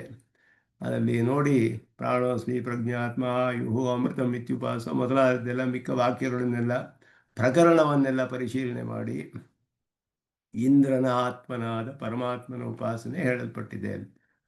ಆದ್ದರಿಂದ ಇಂದ್ರನ ಆತ್ಮನಾದ ಪರಮಾತ್ಮನ ಉಪಾಸನೆ ಅಂತ ಹೇಳಿದ್ರೆ ಶಾಸ್ತ್ರದಲ್ಲಿ ಹೇಗೆ ಹೇಳಿದೆ ಇದು ಅಂದರೆ, ಶಾಸ್ತ್ರವು 3 ವಿಧದಲ್ಲಿ ಉಪಾಸನೆ ಹೇಳುತ್ತೆ. ಇದು ಶಾಸ್ತ್ರ ದೃಷ್ಟಿ ಅಂತ ಹೇಳೋದು. ಶಾಸ್ತ್ರ ದೃಷ್ಟಿಯ ಉಪದೇಶ. ಶಾಸ್ತ್ರದೃಷ್ಟಿ 3 ವಿಧವಾದ ಉಪಾಸನೆ ಹೇಳಿದೆ. ಆ 3 ವಿಧವಾದ ಉಪಾಸನೆ ಮೋಕ್ಷಕ್ಕೆ ಯಾವುದು ಅಂದರೆ, ಅವನು ಚೇತನ ಶರೀರಕನಾದ ಪರಮಾತ್ಮನ ಉಪಾಸನೆ ಮಾಡ್ಬೋದು, ಅಚೇತನ ಶರೀರಕನಾದ ಪರಮಾತ್ಮನ ಉಪಾಸನೆ ಮಾಡ್ಬೋದು, ನೇರವಾಗಿ ಪರಮಾತ್ಮನ ಸ್ವರೂಪ ಉಪಾಸನೆ ಮಾಡ್ಬೋದು. ಎಲ್ಲೆಲ್ಲ ಕಡೆಯೂ ಪರಮಾತ್ಮನೇ ಉಪಾಸ್ಯ. ಬ್ರಹ್ಮೋಪಾಸನೆಯೇ ಆದರೆ ಚೇತನ ಶರೀರಕ ಬ್ರಹ್ಮ, ಅಚೇತನ ಶರೀರಕ ಬ್ರಹ್ಮ, ಸಾಕ್ಷಾತ್ತಾಗಿ ಸ್ವರೂಪದಲ್ಲಿಯೇ ಬ್ರಹ್ಮೋಪಾಸನೆ. 3 ವಿಧವಾದ ಉಪಾಸನೆಯು ಕೂಡ ಸಾಧ್ಯ ಅಂತ ಹೇಳಿ ವಾಮದೇವತು ಶಾಸ್ತ್ರದೇವಾದಿ ಉಪಾಸ ತ್ರೈವಿಧ್ಯಾತ್ ಅಂತ ಹೇಳಿದೆ. ಉಪಾಸ ತ್ರೈವಿಧ್ಯಾತ್ ಅದನ್ನೇ ತೈತಿರಿಯದಲ್ಲಿ ಮೊದಲಾದ ಪ್ರಮಾಣಗಳನ್ನು ಭಾಷ್ಯಕಾರರಲ್ಲಿ ಬ್ರಹ್ಮಸೂತ್ರದಲ್ಲಿ ಸ್ಥಾಪನೆ ಮಾಡ್ತಾರೆ. ಸಚ್ಯತ್ಯಚ್ಚಾಭವತ್ ಅಂತ, ತದೇವಾನುಪ್ರಾವಿಶತ್ ಸಚ್ಯತ್ಯಚ್ಚಾಭವತ್. ಸತ್ ತ್ಯತ್, ಸತ್ ಅನ್ನೋದ್ರಿಂದ ಚೇತನಗಳು, ತ್ಯತ್ ಅನ್ನೋದ್ರಿಂದ ಅಚೇತನ. ಚೇತನಾಚೇತನಗಳೆಲ್ಲ ಅವನೇ ಆದ ಹೇಳಿದ್ರಿಂದ ಸಚ್ಛಬ್ದ ಸಚ್ಛರೀರಕನಾದ ಬ್ರಹ್ಮ, ತ್ಯಚ್ಛರೀರಕನಾದ ಬ್ರಹ್ಮ, ನೇರವಾಗಿ ಸತ್ಯಂ ಜ್ಞಾನವಂತ ಬ್ರಹ್ಮ ಮೊದಲಾಗಿ ಪರಮಾತ್ಮನ ಸ್ವರೂಪ ಉಪಾಸನೆ 3 ವಿಧವಾಗಿಯೂ ಉಪಾಸನೆಯು ಶಾಸ್ತ್ರದಲ್ಲಿ ಹೇಳಲ್ಪಟ್ಟಿದೆ. ಆ ರೀತಿಯಲ್ಲಿ ಅನ್ಯಪರವಾದ ಬೇರೆ ಇಂದ್ರ ಮಾಮುಪಾಸ್ವ ಇಂದ್ರ ಹೇಳಿದ್ದು ಮೋಕ್ಷಕ್ಕೆ ಅವನ ಇಂದ್ರನ ಉಪಾಸನೆ ಅನ್ನೋದು ಅನ್ಯಪರವಾದ ವಾಕ್ಯ, ಅನನ್ಯಪರವಾದದ್ದಲ್ಲ. ನಾರಾಯಣ ಪರವಾದದ್ದು. ಇಲ್ಲಿ ಎಲ್ಲವೂ ಅನನ್ಯಪರವಾದ ನಾರಾಯಣ ಅನ್ನೋ ವಾಕ್ಯದಲ್ಲಿ ನಾರಾಯಣನೇ ಸರ್ವವಿದ್ಯಾ ಉಪಾಸ್ಯನು ಅಂತ ಹೇಳಿ ಸ್ಥಾಪನೆ ಮಾಡಿರೋದ್ರಿಂದ ಬೇರೆ ಯಾವ ಹೆಸರುಗಳನ್ನು ಹೇಳಿ ಕೇನಾಪಿ ಶಬ್ದೇನ, ಅದರಿಂದಲೇ ಇಲ್ಲಿ ನಾರಾಯಣ ಅನ್ನುವಾಕ್ಯದಲ್ಲಿ ಹೇಳಿ ಸ ಬ್ರಹ್ಮ ಸ ಶಿವ ಸೇಂದ್ರ ಸೋಕ್ಷರ ಪರಮಸ್ವರ ಇಂದ್ರ ಅನ್ನು ಹೇಳಿದೆ. ಅಲ್ಲಿ ಸ ಬ್ರಹ್ಮ ಸ ಶಿವ ಸೇಂದ್ರ ಸ ಅಕ್ಷರ ಪರಮಸ್ವರಾಟ್, ಎಲ್ಲ ಅವನ ವಿಭೂತಿಯೇ. ಆದ್ದರಿಂದ ಬೇರೆ ಯಾವ ಕೇನಾಪಿ ಶಬ್ದೇನ ಪ್ರತೀಯಮಾನ, ಯಾವ ಶಬ್ದದಲ್ಲಿ ಏನೇನು ಹೇಳಿದೆಯೋ ಎಲ್ಲವೂ ನಾರಾಯಣ ಅಂತಲೇ ಅರ್ಥ ಮಾಡ್ಕೋಬೇಕು ಅನ್ನೋದು ಇದರಲ್ಲಿ ಹೇಳ್ತಾರೆ. ಅದನ್ನು ಅತಃ ಇತಿ ನಿಗಮಯತಿ. ಏವಂ ಮಹೇಶ್ವರ ಶಬ್ದಸ್ಯ ಸಾಧಾರಣತ್ವಾತ್ ಪ್ರಕರಣ ಪರ್ಯಾಲೋಚನೆಯ ಚ ನಾರಾಯಣ ಪರತ್ವಂ ಮುಕ್ತಂ. ಪ್ರಕರಣ ಪರ್ಯಾಲೋಚನೆ ಅನ್ನೋದು ನಮ್ಮ ಭಾಷ್ಯಕಾರರ ಒಂದು ಸಂಪ್ರದಾಯದಲ್ಲಿ, ನಮ್ಮ ಸಂಪ್ರದಾಯದಲ್ಲಿ ಪ್ರಧಾನವಾದ ವಿಷಯ. ಪ್ರಕರಣವನ್ನೆಲ್ಲ ಪರ್ಯಾಲೋಚನೆ ಮಾಡಿ ಅರ್ಥ ತಾತ್ಪರ್ಯ ನಿಶ್ಚಯ ಮಾಡಬೇಕು. ಆದ್ದರಿಂದ ಇಲ್ಲಿ ನಾರಾಯಣ ಪರಸ್ಯೈವ ತತ್ತಚ್ಛಬ್ದವಾಚ್ಯಸ್ಯ ಪರತ್ವಂ ಉತ್ತರಾನುವಾಕೆ ಕಂಠೋಕ್ತಂ. ಇದರ ಮುಂದಿನ ಅನುವಾಕದಲ್ಲಿ ಸ್ಪಷ್ಟವಾಗಿ ಹೇಳಿದೆ. ಆಯಾ ಶಬ್ದಗಳಿಂದ ವಾಚ್ಯ ಸ ಬ್ರಹ್ಮ ಸ ಶಿವ ಸೇಂದ್ರ ಸೋಕ್ಷರ ಹಾಗೆಯೇ ರಾಮಾಯಣ ಪರಂ ಬ್ರಹ್ಮ ತತ್ವಂ ನಾರಾಯಣ ಪರಃ ನಾರಾಯಣ ಪರೋ ಜ್ಯೋತಿರಾತ್ಮ ನಾರಾಯಣ ಪರಮಾತ್ಮ ಪರಜ್ಯೋತಿ ಪರಂತತ್ವ ಪರಂ ಬ್ರಹ್ಮ ಎಲ್ಲವೂ ನಾರಾಯಣನಿಗೆ ಹೇಳಲ್ಪಟ್ಟಿದೆ. ಪ್ರಜಾಪತಿ ಪ್ರಜಾ ಸೃಜತ, ಇದು ಅನ್ಯಪರವಾದ ವಾಕ್ಯ. ಪ್ರಜಾಪತಿಯೇ ಸೃಷ್ಟಿ ಮಾಡಿದ ಅಂತ ಹೇಳಿದೆ. ಪ್ರಜಾಪತಿ ಯಾರು? ಪರಮಾತ್ಮನೇ. ಗೀತೆಯಲ್ಲಿ ಸ್ಪಷ್ಟವಾಗಿ ಸ್ವಾಮಿ ದೇಶಿಕನ ತಾತ್ಪರ್ಯ ಚಂದ್ರಿಕೆಯಲ್ಲಿ ಇದಕ್ಕೆ ಬೇಕಾದಷ್ಟು ಪ್ರಮಾಣಗಳನ್ನು ತೋರಿಸ್ತಾರೆ. ಪ್ರಜಾಪತಿ ಶಬ್ದಕ್ಕೆ ಶ್ರುತಿ ಸ್ಮೃತಿಗಳಲ್ಲೆಲ್ಲ ಪರಮಾತ್ಮ ಪರವಾಗಿ ಎಲ್ಲೆಲ್ಲಿ ಹೇಳಿದೆ. ಎಲ್ಲ ಬೇಕಾದಷ್ಟು ಪ್ರಮಾಣಗಳನ್ನು ಅಲ್ಲಿ ಹೇಳುವಾಗ ಸಹಯಜ್ಞೈ ಪ್ರಜಾ ಸೃಷ್ಟ್ವಾ ಪುರೋವಾಚ ಪ್ರಜಾಪತಿ ಅನೇನ ಪ್ರಸಹಿಷ್ಯದ್ವಂ ಯೇಷವೋಸ್ತು ಇಷ್ಟಕಾಮದುಕ್.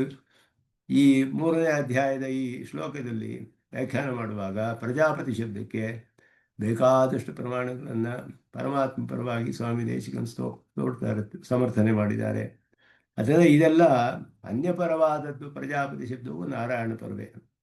ಇತ್ಯಾದಿಷು ಅನೇಕೇಷು ಅಪಿ ವಾಕ್ಯೇಷು ಶಿವಾದೇಹ ಕಾರಣತ್ವಂ ಆಶಂಕ್ಯಾಹ ಅನೇನ. ಹಾಗೆಯೇ ಶಿವ ಮೊದಲಾದವರಿಗೂ ಕೂಡ ಪ್ರಜಾಪತಿ ಶಿವ ಇವರಿಗೆಲ್ಲ ಕಾರಣತ್ವ ಹೇಳಿದಿಲ್ಲ. ಹಿರಣ್ಯಗರ್ಭ ಅಂತ ಹೇಳಿದೆ. ಹಿರಣ್ಯಗರ್ಭ ಸಂವರ್ತತಾಗ್ರೆ ಭೂತಸ್ಯ ಜಾತಪತಿರೇಕ ಆಸೀತ್ ಅಂತ ಹೇಳಿದೆ. ಹಿರಣ್ಯಗರ್ಭ ಯಾರು?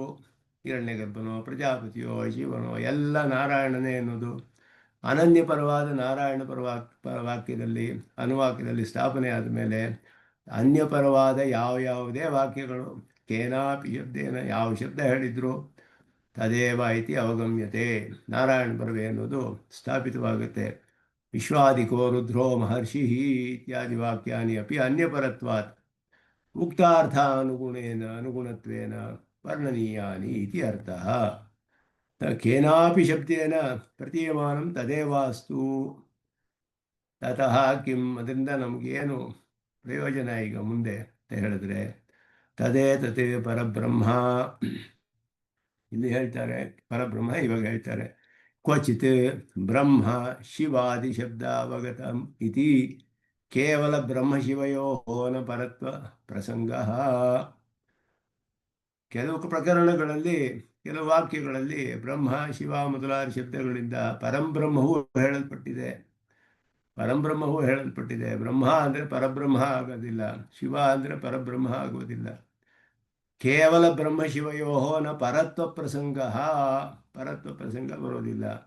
ಅಸ್ಮಿನ್ ಅನನ್ಯ ಪರೇ ಅನುವಾಕೆ, ನಾರಾಯಣ ಅನುವಾಕ ಅನನ್ಯ ಪರವಾದದ್ದು. ಅದರಲ್ಲಿ ತಯೋಃ ಇಂದ್ರಾದಿ ತುಲ್ಯತೆಯ ಸ ಬ್ರಹ್ಮ ಸ ಶಿವ ಸೇಂದ್ರ, ಹೀಗೆ ಇಂದ್ರನಿಗೆ ಸಮಾನವಾಗಿ ತದ್ವಿಭೂತಿತ್ವ ಪ್ರತಿಪಾದನಾತ್, ಅವನಿಗೆ ವಿಭೂತಿ ಅಂತ ಹೇಳಲ್ಪಟ್ಟಿದೆ. ಅದು ಕ್ವಚಿತ್ ಆಕಾಶ ಪ್ರಾಣಾದಿ ಶಬ್ದೇನ ಪರಂ ಬ್ರಹ್ಮ ಅಭಿಹಿತಂ ಇತಿ ಭೂತಾಕಾಶ ಪ್ರಾಣಾದೇಹ ಯಥಾನ ಪರತ್ವಂ. ಎಲ್ಲ ಪ್ರಾಣಕ್ಕೂ ಹೇಳಿದೆ, ಪ್ರಾಣಾಧಿಕರಣ ಇದೆ. ಹಾಗೆಯೇ ಆಕಾಶ ಅಧಿಕರಣ ಇದೆ. ಆಕಾಶ ತಲ್ಲಿಂಗ ಸರ್ವಾಣಿ ಹವಾಯಿಮಾನಿ ಭೂತಾನಿ ಆಕಾಶಾದೇವ ಸಮುತ್ಪದ್ಯಂತೆ. ಆಕಾಶವೇ ಯಾಕೆ ಪರಬ್ರಹ್ಮ ಆಗಬಾರ್ದು ಅಂತ ಹೇಳಿದ್ರೆ ಭೂತಾಕಾಶ ಪರತ್ವವಿದೆಯೇ? ಭೂತಾಕಾಶಕ್ಕೆ ಪರತ್ವವಿಲ್ಲ, ಅಚೇತನ, ಏನು ಅದು ಸ್ವತಃ ಪ್ರವೃತ್ತಿಯೇ ಇಲ್ಲ. ಹೀಗೆ ನಾವು ಅನ್ಯಪರವಾದ ವಾಕ್ಯಗಳಿಗೆ ಬೇರೆ ಅರ್ಥ ಮಾಡಿದ್ರೆ ಆಕಾಶ ಪ್ರಾಣ ಇದಕ್ಕೂ ಪರಬ್ರಹ್ಮತ್ವ ಬರುತ್ತೆ. ಆವಾಗ ಇದನ್ನು ತಪ್ಪಿಸೋಕ್ಕಾಗೋದಿಲ್ಲ. ಆದ್ದರಿಂದ ಅದಕ್ಕೆ ಇಲ್ಲಿ ಅದನ್ನು ಇಲ್ಲಿ ಸ್ಪಷ್ಟಪಡಿಸ್ತಾರೆ. ತದೇ ತತ್ ಇತಿ ಅಂತ ಹೇಳಿ. ಇಂದ್ರಾದಿ ತುಲ್ಯತೆಯ ಆದಿಶಬ್ದೇನ ವಿಶ್ವಮುಕ್ತ ಆತ್ಮ ವಿವಕ್ಷ. ವಿಶ್ವ ಮುಕ್ತಾತ್ಮ ವಿವಕ್ಷ. ವಿಶ್ವ ಮುಕ್ತಾತ್ಮ, ಪ್ರಪಂಚವೇನು ಮುಕ್ತಾತ್ಮರೇನು ಎಲ್ಲರೂ ಕೂಡ ಅದರಲ್ಲಿ ಹೇಳಲ್ಪಟ್ಟಿದ್ದಾರೆ. ಅಕ್ಷರ ಪರಮಃ ಸ್ವರಾಟ್, ಅಕ್ಷರ ಪರಮಸ್ವರಾಟ್ ಅಂತ ಹೇಳೋದು ಮುಕ್ತಾತ್ಮರನ್ನು ತಿಳಿಸುತ್ತೆ. ಎಲ್ಲವೂ ಕೂಡ ಪ್ರಸಿದ್ಧ ಬ್ರಹ್ಮಶಿವಯೋಃ ಪರತ್ವಾಭಾವೇ ದೃಷ್ಟಾಂತಮಃ ಕ್ವಚಿತಿತಿ. ಪ್ರಸಿದ್ಧರಾದ ಬ್ರಹ್ಮಶಿವರಿಗೆ ಪರತ್ವ ಇಲ್ಲ ಅಂತ ಹೇಳೋದಕ್ಕೆ ವೃತ್ತಾಂತವನ್ನು ಹೇಳ್ತಾರೆ. ಕ್ವಚಿತ್ ಆಕಾಶ ಪ್ರಾಣಾದಿ ಶಬ್ದೇನ ಪರಬ್ರಹ್ಮಾಭೀತಂ, ಆಕಾಶ ಪ್ರಾಣ ಮೊದಲಾದ ಶಬ್ದಗಳು ಹೇಳಲ್ಪಟ್ಟಿದೆ ಅಂತ ಹೇಳ್ಬಿಟ್ಟು, ಆದ್ದರಿಂದ ಹಾಗೆ ನಾವು ಅದಕ್ಕೆ ಪರತ್ವವನ್ನು ಹೇಳಕ್ಕೆ ಸಾಧ್ಯವಿಲ್ಲ ಆದ್ದರಿಂದ ಅಂತ ಹೇಳಿಬಿಟ್ಟು, ಹಾಗೆಯೇ ಇನ್ನೂ ಕೆಲವು ಅರ್ಥಗಳನ್ನು ಇಲ್ಲಿ ಸುದರ್ಶನ ಸೂರಿಗಳು ಅಧಿಕವಾಗಿ ಇಲ್ಲಿ ವಿಚಾರ ಮಾಡ್ತಾರೆ. ವಿಶ್ವಾದಿಕೋ ರುದ್ರೋ ಮಹರ್ಷಿ ಅನ್ನೋದು ವಾಕ್ಯ, ವಿಶ್ವಾದಿಕೋ ರುದ್ರೋ ಮಹರ್ಷಿ ಇತ್ಯಸ್ಯ ಅಯಮರ್ಥಃ, ಇದು ನಾರಾಯಣಾನುವಾಕ್ಯದ ವಾಕ್ಯವೇ. ಅತ್ರ ಸನೋ ದೇವ ಶುಭಯಾ ಸ್ಮೃತ್ಯಾ ಸಂಯುನಕ್ತು ಇತಿ ಸ್ವಾಭಿಮತ ಪ್ರಾರ್ಥನಾ ತಾತ್ಪರ್ಯಾತ್ ಹಿರಣ್ಯಗರ್ಭಂ ಪ್ರತಿ ಕಾರಣತ್ವಮನೋಚ್ಯತೆ ಏವ. ಇಲ್ಲಿ ಸನೋದೇವ ಶುಭಯ ಸ್ಮೃತಿಯ ಸಂಯುನಕ್ತು, ಒಳ್ಳೆಯ ಸ್ಮೃತಿಯನ್ನು ನಮಗೆ ಉಂಟು ಮಾಡಲಿ, ಒಂದೇ ಸ್ಮೃತಿಯೊಡನೆ ನಮ್ಮನ್ನು ಸಂಬಂಧವನ್ನು ಉಂಟು ಮಾಡಲಿ ಅಂತ ಹೇಳಿರುವಾಗ, ಸ್ವಾಭಿಮತ ಪ್ರಾರ್ಥನಾ ಪರ, ತನ್ನ ಅಭಿಮತವನ್ನು ಪ್ರಾರ್ಥಿಸಿರೋದಿಲ್ಲಿ. ಆದ್ದರಿಂದ ಇಲ್ಲಿ ಹಿರಣ್ಯಗರ್ಭಂ ಪ್ರತಿ ಕಾರಣತ್ವ ಅನೂದ್ಯತೆ, ಅನುವಾದವೇ ಅಂತ ಅರ್ಥ ಮಾಡ್ಕೋಬೇಕು. ಹಿರಣ್ಯಗರ್ಭನಿಗೆ ಕಾರಣತ್ವವು ಅನುವಾದ ರೂಪದಲ್ಲಿ ಹೇಳಲ್ಪಟ್ಟಿದೆ ಅಂತ ಅರ್ಥ. ಅನುವಾದಸ್ಯ ಚ ವಾಕ್ಯಾಂತರ ಸಾಪೇಕ್ಷಸ್ಯ ತದಾನುಗುಣ್ಯೇನ ವರ್ಣನೀಯತ್ವಾತ್ ಕೇನಚಿತ್ ಗುಣಯೋಗೇನ ರುದ್ರಶಬ್ದ ನಾರಾಯಣಪರಃ. ಎಲ್ಲೆಲ್ಲಿ ಅನುವಾದ ಮಾಡಲ್ಪಟ್ಟಿದೆಯೋ ಬೇರೆ ಅರ್ಥದಲ್ಲಿ ಬರುವ ವಾಕ್ಯಗಳಲ್ಲಿ ಅನುವಾದ ಅಂತ ಅರ್ಥ ಮಾಡಬೇಕು. ಅನುವಾದ ಅಂತ ಹೇಳಿದ್ರೆ ರೀಸ್ಟೇಟ್ಮೆಂಟ್. ಅನುವಾದಕ್ಕೆ ಯಾವಾಗಲೂ ಒಂದು ಇನ್ನೊಂದರ ವಾಕ್ಯದ ಪ್ರಮಾಣದ ಅಪೇಕ್ಷೆ ಇರುತ್ತೆ. ಯಥೋ ವಾ ಇಮಾನಿ ಭೂತಾನಿ ಜಾಯಂತೆ ಅನ್ನೋದು ಅನುವಾದ ವಾಕ್ಯ. ಯಾವುದರಿಂದ ಇದೆಲ್ಲ ಸೃಷ್ಟಿಯಾಗುತ್ತೋ, ಯಾವುದು ಅಂತ ತಿಳಿದಿಲ್ಲ ನಮಗೆ, ಅಲ್ಲಿಯೂ ಹೇಳಲಿಲ್ಲ ಯಾವುದು ಅಂತ. ಯಾವುದೋ ಒಂದು ಅದರಿಂದ ಸೃಷ್ಟಿಯಾಗಿದೆ. ಯಥೋ ವಾ ಇಮಾನಿ ಭೂತಾನಿ, ಯಾವುದರಿಂದ ಸೃಷ್ಟಿಯಾಗಿದೆಯೋ ಅಂದರೆ ಯಾವುದು ಅಂತ ಎಲ್ಲಿ ತಿಳಿಯುತ್ತೆ? ಅದನ್ನು ಬೇರೆ ವಾಕ್ಯಗಳಲ್ಲಿ ನೋಡಬೇಕು. ಅದರ ಅಪೇಕ್ಷೆ ಇದೆ ಅದಕ್ಕೆ. ಯಾವುದು ಇದು ಯತಃ ಅಂತ ಹೇಳಲ್ಪಟ್ಟ, ಅನುವಾದ ಮಾಡಲ್ಪಟ್ಟ ಪದಾರ್ಥವು ಯಾವುದು ಅಂತ ಹೇಳಿದ್ರೆ ಅದು ಬೇರೆ ವಾಕ್ಯ. ಸತ್ಯಂ ಜ್ಞಾನಮನಂತಂ ಬ್ರಹ್ಮ ಮೊದಲಾದ ವಾಕ್ಯಗಳಲ್ಲಿ ತಿಳಿಬೇಕು ನಾವು. ಆದ್ದರಿಂದ ಅಲ್ಲಿ ಅನುವಾದ ವಾಕ್ಯಕ್ಕೆ ವಾಕ್ಯಾಂತರ ಸಾಪೇಕ್ಷೆ ಇದೆ, ಅದರ ಅಪೇಕ್ಷೆ ಇದೆ. ವಾಕ್ಯಾಂತರ ಸಾಪೇಕ್ಷಸ್ಯ ತದಾನುಗುಣ್ಯನ ವರ್ಣನೀಯತೆ, ಅದಕ್ಕೆ ಅನುಗುಣವಾಗಿ ವರ್ಣನೆ ಮಾಡಬೇಕು.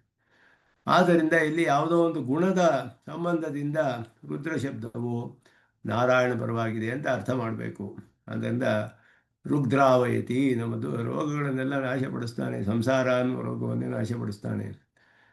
ಚತುರ್ಮುಖ ಕಾರಣತ್ವಂತ ತಸ್ಯೈವ ಇತಿ ಸ್ಪಷ್ಟಂ. ಆದ್ದರಿಂದ ಅವನಿಗೆ, ರುದ್ರನಿಗೆ ಚತುರ್ಮುಖನಿಂದ ಸೃಷ್ಟಿ ಹೇಳಲ್ಪಟ್ಟಿದೆ. ಆದರೆ ಅದೆಲ್ಲ ಸ್ಪಷ್ಟವಾಗಿ ಈ ಪ್ರಮಾಣಗಳು ಸಿಗುತ್ತೆ.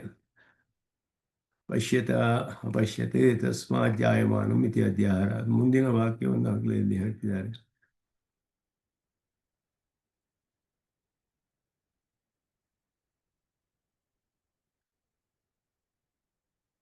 ಪಶ್ಯತ ಜಾಯಮಾನಂ ಅಂತ ಬರುತ್ತೆ. ಪಶ್ಯತ ಅಂದರೆ ಅಪಶ್ಯತೆ ಅಂತ ಅರ್ಥ. ಸ್ವಸ್ಮಾತ್ ಜಾಯಮಾನ, ಪಶ್ಯತ ಜಾಯಮಾನಂ ಅಂತ ಬರುತ್ತೆ. ಅದಕ್ಕೆ ಏವಂ ವಾ ಯೋಜನ, ಅದಕ್ಕೆ ಹೀಗೆ ಬೇಕಾದರೂ ಅರ್ಥ ಮಾಡ್ಬೋದು. ರುದ್ರ ಶಬ್ದ ಪ್ರಸಿದ್ಧ ರುದ್ರ ಏವ, ಪ್ರಸಿದ್ಧ ರುದ್ರ ಪರವಾಗಿ ಅರ್ಥ ಮಾಡ್ಬೋದು ಬೇಕಾದರೆ. ರುದ್ರೋ ಮಹರ್ಷಿ ಅಂತ ಹೇಳಲ್ಪಟ್ಟ, ವಿಶ್ವಾದಿಕೋ ರುದ್ರೋ ಮಹರ್ಷಿ ಅಂತ ಹೇಳಲ್ಪಟ್ಟಿದೆ. ಹಿರಣ್ಯಗರ್ಭ ಅಂತ ಮುಂದೆ ಹಿರಣ್ಯಗರ್ಭ ಬರುತ್ತೆ. ಮಹರ್ಷಿ ತ್ರಿಕಾಲ ಜ್ಞಾನವತ್ತೆಯ ಸರ್ವೋತ್ಕೃಷ್ಟ ರುದ್ರ ಮಹರ್ಷಿ. ಮಹರ್ಷಿ ಅನ್ನೋದು ತ್ರಿಕಾಲ ಜ್ಞಾನವನ್ನು ಉಳ್ಳವನು, ಎಲ್ಲರಿಗಿಂತ ಉತ್ಕೃಷ್ಟನಾದವನು. ರುದ್ರನಿಗೆ ಸ್ವಾಮಿ ದೇಶಿಕನ ರಹಸ್ಯ ಸಾರದಲ್ಲಿ ಹೇಳ್ತಾರೆ, ಸರ್ವಜ್ಞನಾನ ರುದ್ರನ್ ಅಂತ ಹೇಳಿ ಹೇಳ್ತಾರೆ. ಅದರಲ್ಲಿ ಹೇಳುವ ಮಂತ್ರಾಜಪದ ಸ್ತೋತ್ರದ ಪ್ರಮಾಣವನ್ನು ತೆಗೆಯುವಾಗ ಸ್ವಾಮಿ ದೇಶಿಕನ ರಹಸ್ಯ ಸಾರದಲ್ಲಿ ಮಂತ್ರಾಜಪದ ಸ್ತೋತ್ರ ರುದ್ರನು ಮಾಡಿರೋದು, ನೃಸಿಂಹನನ್ನು ಕುರಿತು ಸ್ತೋತ್ರ ಮಾಡಿರೋದು. ಸರ್ವಜ್ಞನಾನ ರುದ್ರನ್ ಸೊನ್ನಾನ್ ಅಂತ ಹೇಳ್ತಾರೆ. ಹಾಗೆ ಮಹರ್ಷಿ ಶಬ್ದವು ತ್ರಿಕಾಲ ಜ್ಞಾನವಿದೆ ಅವನಿಗೇನೋ ತಿಳಿಸುತ್ತೆ. ಸಹ ಸ್ವಕಾರಣಭೂತಂ ಹಿರಣ್ಯಗರ್ಭಮಪಿ, ತನ್ನ ಕಾರಣನಾದ ಹಿರಣ್ಯಗರ್ಭ, ತನ್ನ ಹಿರಣ್ಯಗರ್ಭನಿಂದಲೇ ಚತುರ್ಮುಖ ಬ್ರಹ್ಮನಿಂದಲೇ ರುದ್ರ ಸೃಷ್ಟಿ ಹೇಳಿದೆ. ಆದ್ದರಿಂದ ಹಿರಣ್ಯಗರ್ಭಂ ಅಪಿ ಕಾಲತ್ರಯ ಜ್ಞಾನವತ್ವಾತ್ ಜಾಯಮಾನಾವಸ್ಥಂ ಅಪಶ್ಯತೆ. ಅವನು ತನ್ನ ಅವಸ್ಥೆಯಲ್ಲಿ ನೋಡಿದ ಅವನು ಹುಟ್ಟುವಾಗಲೂ ಕೂಡ ಅವನು ಹಿರಣ್ಯಗರ್ಭನನ್ನು ತಿಳಿದಿದ್ದ. ಯಾಕೆಂದರೆ ಹುಟ್ಟುವಾಗಲೇ ಅವನಿಗೆ ಎಲ್ಲ ಜ್ಞಾನವೂ ಇತ್ತು ಅಂತ. यः एवं पश्यते सः शुभया स्मृत्या ಭಗವತ್ಸ್ಮರಣೇನ ಮಾಂ ಸಂಯುನಕ್ತು ಅಂತ ಹೇಳಿದೆ ಇಲ್ಲಿ. ಈಶ್ವರಾತ್ ಜ್ಞಾನಮನ್ವಿಚ್ಛೇತ್ ಉಪಾಸ್ಯೋಹಂ ಸದಾ ವಿಪ್ರಾಹ ಉಪಾಯೋಸ್ಮಿ ಹರೇಃ ಸ್ಮೃತೌ. ಇದೆಲ್ಲ ಈಶ್ವರ ರುದ್ರನ ವಾಕ್ಯಗಳು. ಈಶ್ವರ ಜ್ಞಾನಮನ್ವಿಚ್ಛೇತ್ ಎಂದು ಪ್ರಸಿದ್ಧವಾಗಿದೆ. ಆರೋಗ್ಯಂ ಭಾಸ್ಕರಾದಿಚ್ಛೇತ್ ಮೋಕ್ಷಮಿಚ್ಛೇತ್ ಜನಾರ್ದನಾಥ್ ಅಂತ ಹೇಳಿದಾಗೆ ಅಗ್ನಿಯಿಂದ ಐಶ್ವರ್ಯವನ್ನು ಇಚ್ಛೆ ಪಡಬೇಕು, ಸೂರ್ಯನಿಂದ ಆರೋಗ್ಯವನ್ನು, ಈಶ್ವರನಿಂದ ಜ್ಞಾನವನ್ನು, ಜನಾರ್ದನಿಂದ ಮೋಕ್ಷವನ್ನು ಪ್ರಸಿದ್ಧವಾದ ವಾಕ್ಯಗಳು. ಉಪಾಸ್ಯೋಹಂ ಸದಾ ವಿಪ್ರಾಹ ಇದು ಈ ರುದ್ರನ ವಾಕ್ಯ. ಉಪಾಯೋಸ್ಮಿ ಹರೇಃ ಸ್ಮೃತೌ ಶಂಕರಸ್ಯ ತು ಯೋ ಭಕ್ತಃ ಸಪ್ತಜನ್ಮಾಂತರಂ ನರಃ ತಸ್ಯೈವ ತು ಪ್ರಸಾದೇನ ವಿಷ್ಣು ಭಕ್ತಸ್ಯ ಜಾಯತೆ. ಇದೆಲ್ಲ ಪುರಾಣ ಬ್ರಹ್ಮಾಂಡ ಪುರಾಣಗಳಲ್ಲಿ ಹೇಳಲ್ಪಟ್ಟಿರುವಂಥದ್ದು. ಇದು ಹರಿವಂಶದಲ್ಲಿ, ಮಹಾಭಾರತದಲ್ಲಿ, ಬ್ರಹ್ಮಾಂಡ ಪುರಾಣ. ಶಂಕರನ ಭಕ್ತ ಆದರೆ 7 ಜನ್ಮಗಳು ಅವನು ವಿಷ್ಣು ಭಕ್ತನಾಗ್ತಾನೆ ಅವನ ಪ್ರಸಾದದಿಂದ ಮೊದಲಾದದ್ದು. ರುದ್ರಸ್ಯ ಭಗವಜ್ಞಾನ ಪ್ರದತ್ವ ಪ್ರತಿಪಾದನಾತೆ ವಿಶ್ವಾದಿಕೋ ಮಹರ್ಷಿ ಅಂತ ಹೇಳಿದ ತ್ರಿಕಾಲ ಜ್ಞಾನವಾನಾದ ರುದ್ರ ಅಂತಲೂ ಅರ್ಥ ಮಾಡಿದ್ರು ವಿರೋಧವಿಲ್ಲ ಅಂತ ಸುದರ್ಶನ ಸ್ವಾಮಿಗಳು ಇಲ್ಲಿ ತೋರಿಸ್ತಾರೆ. ಅದಕ್ಕೆ ಆ ವಾಕ್ಯಕ್ಕೆ ಹಿರಣ್ಯಗರ್ಭ ಪಶ್ಯತ ಜಾಯಮಾನಗಂ ಸನೋ ದೇವ ಶುಭಯಾ ಸ್ಮೃತ್ಯ ಸಂಯುನಕ್ತು ಅಂತ ವಾಕ್ಯ ಅದು.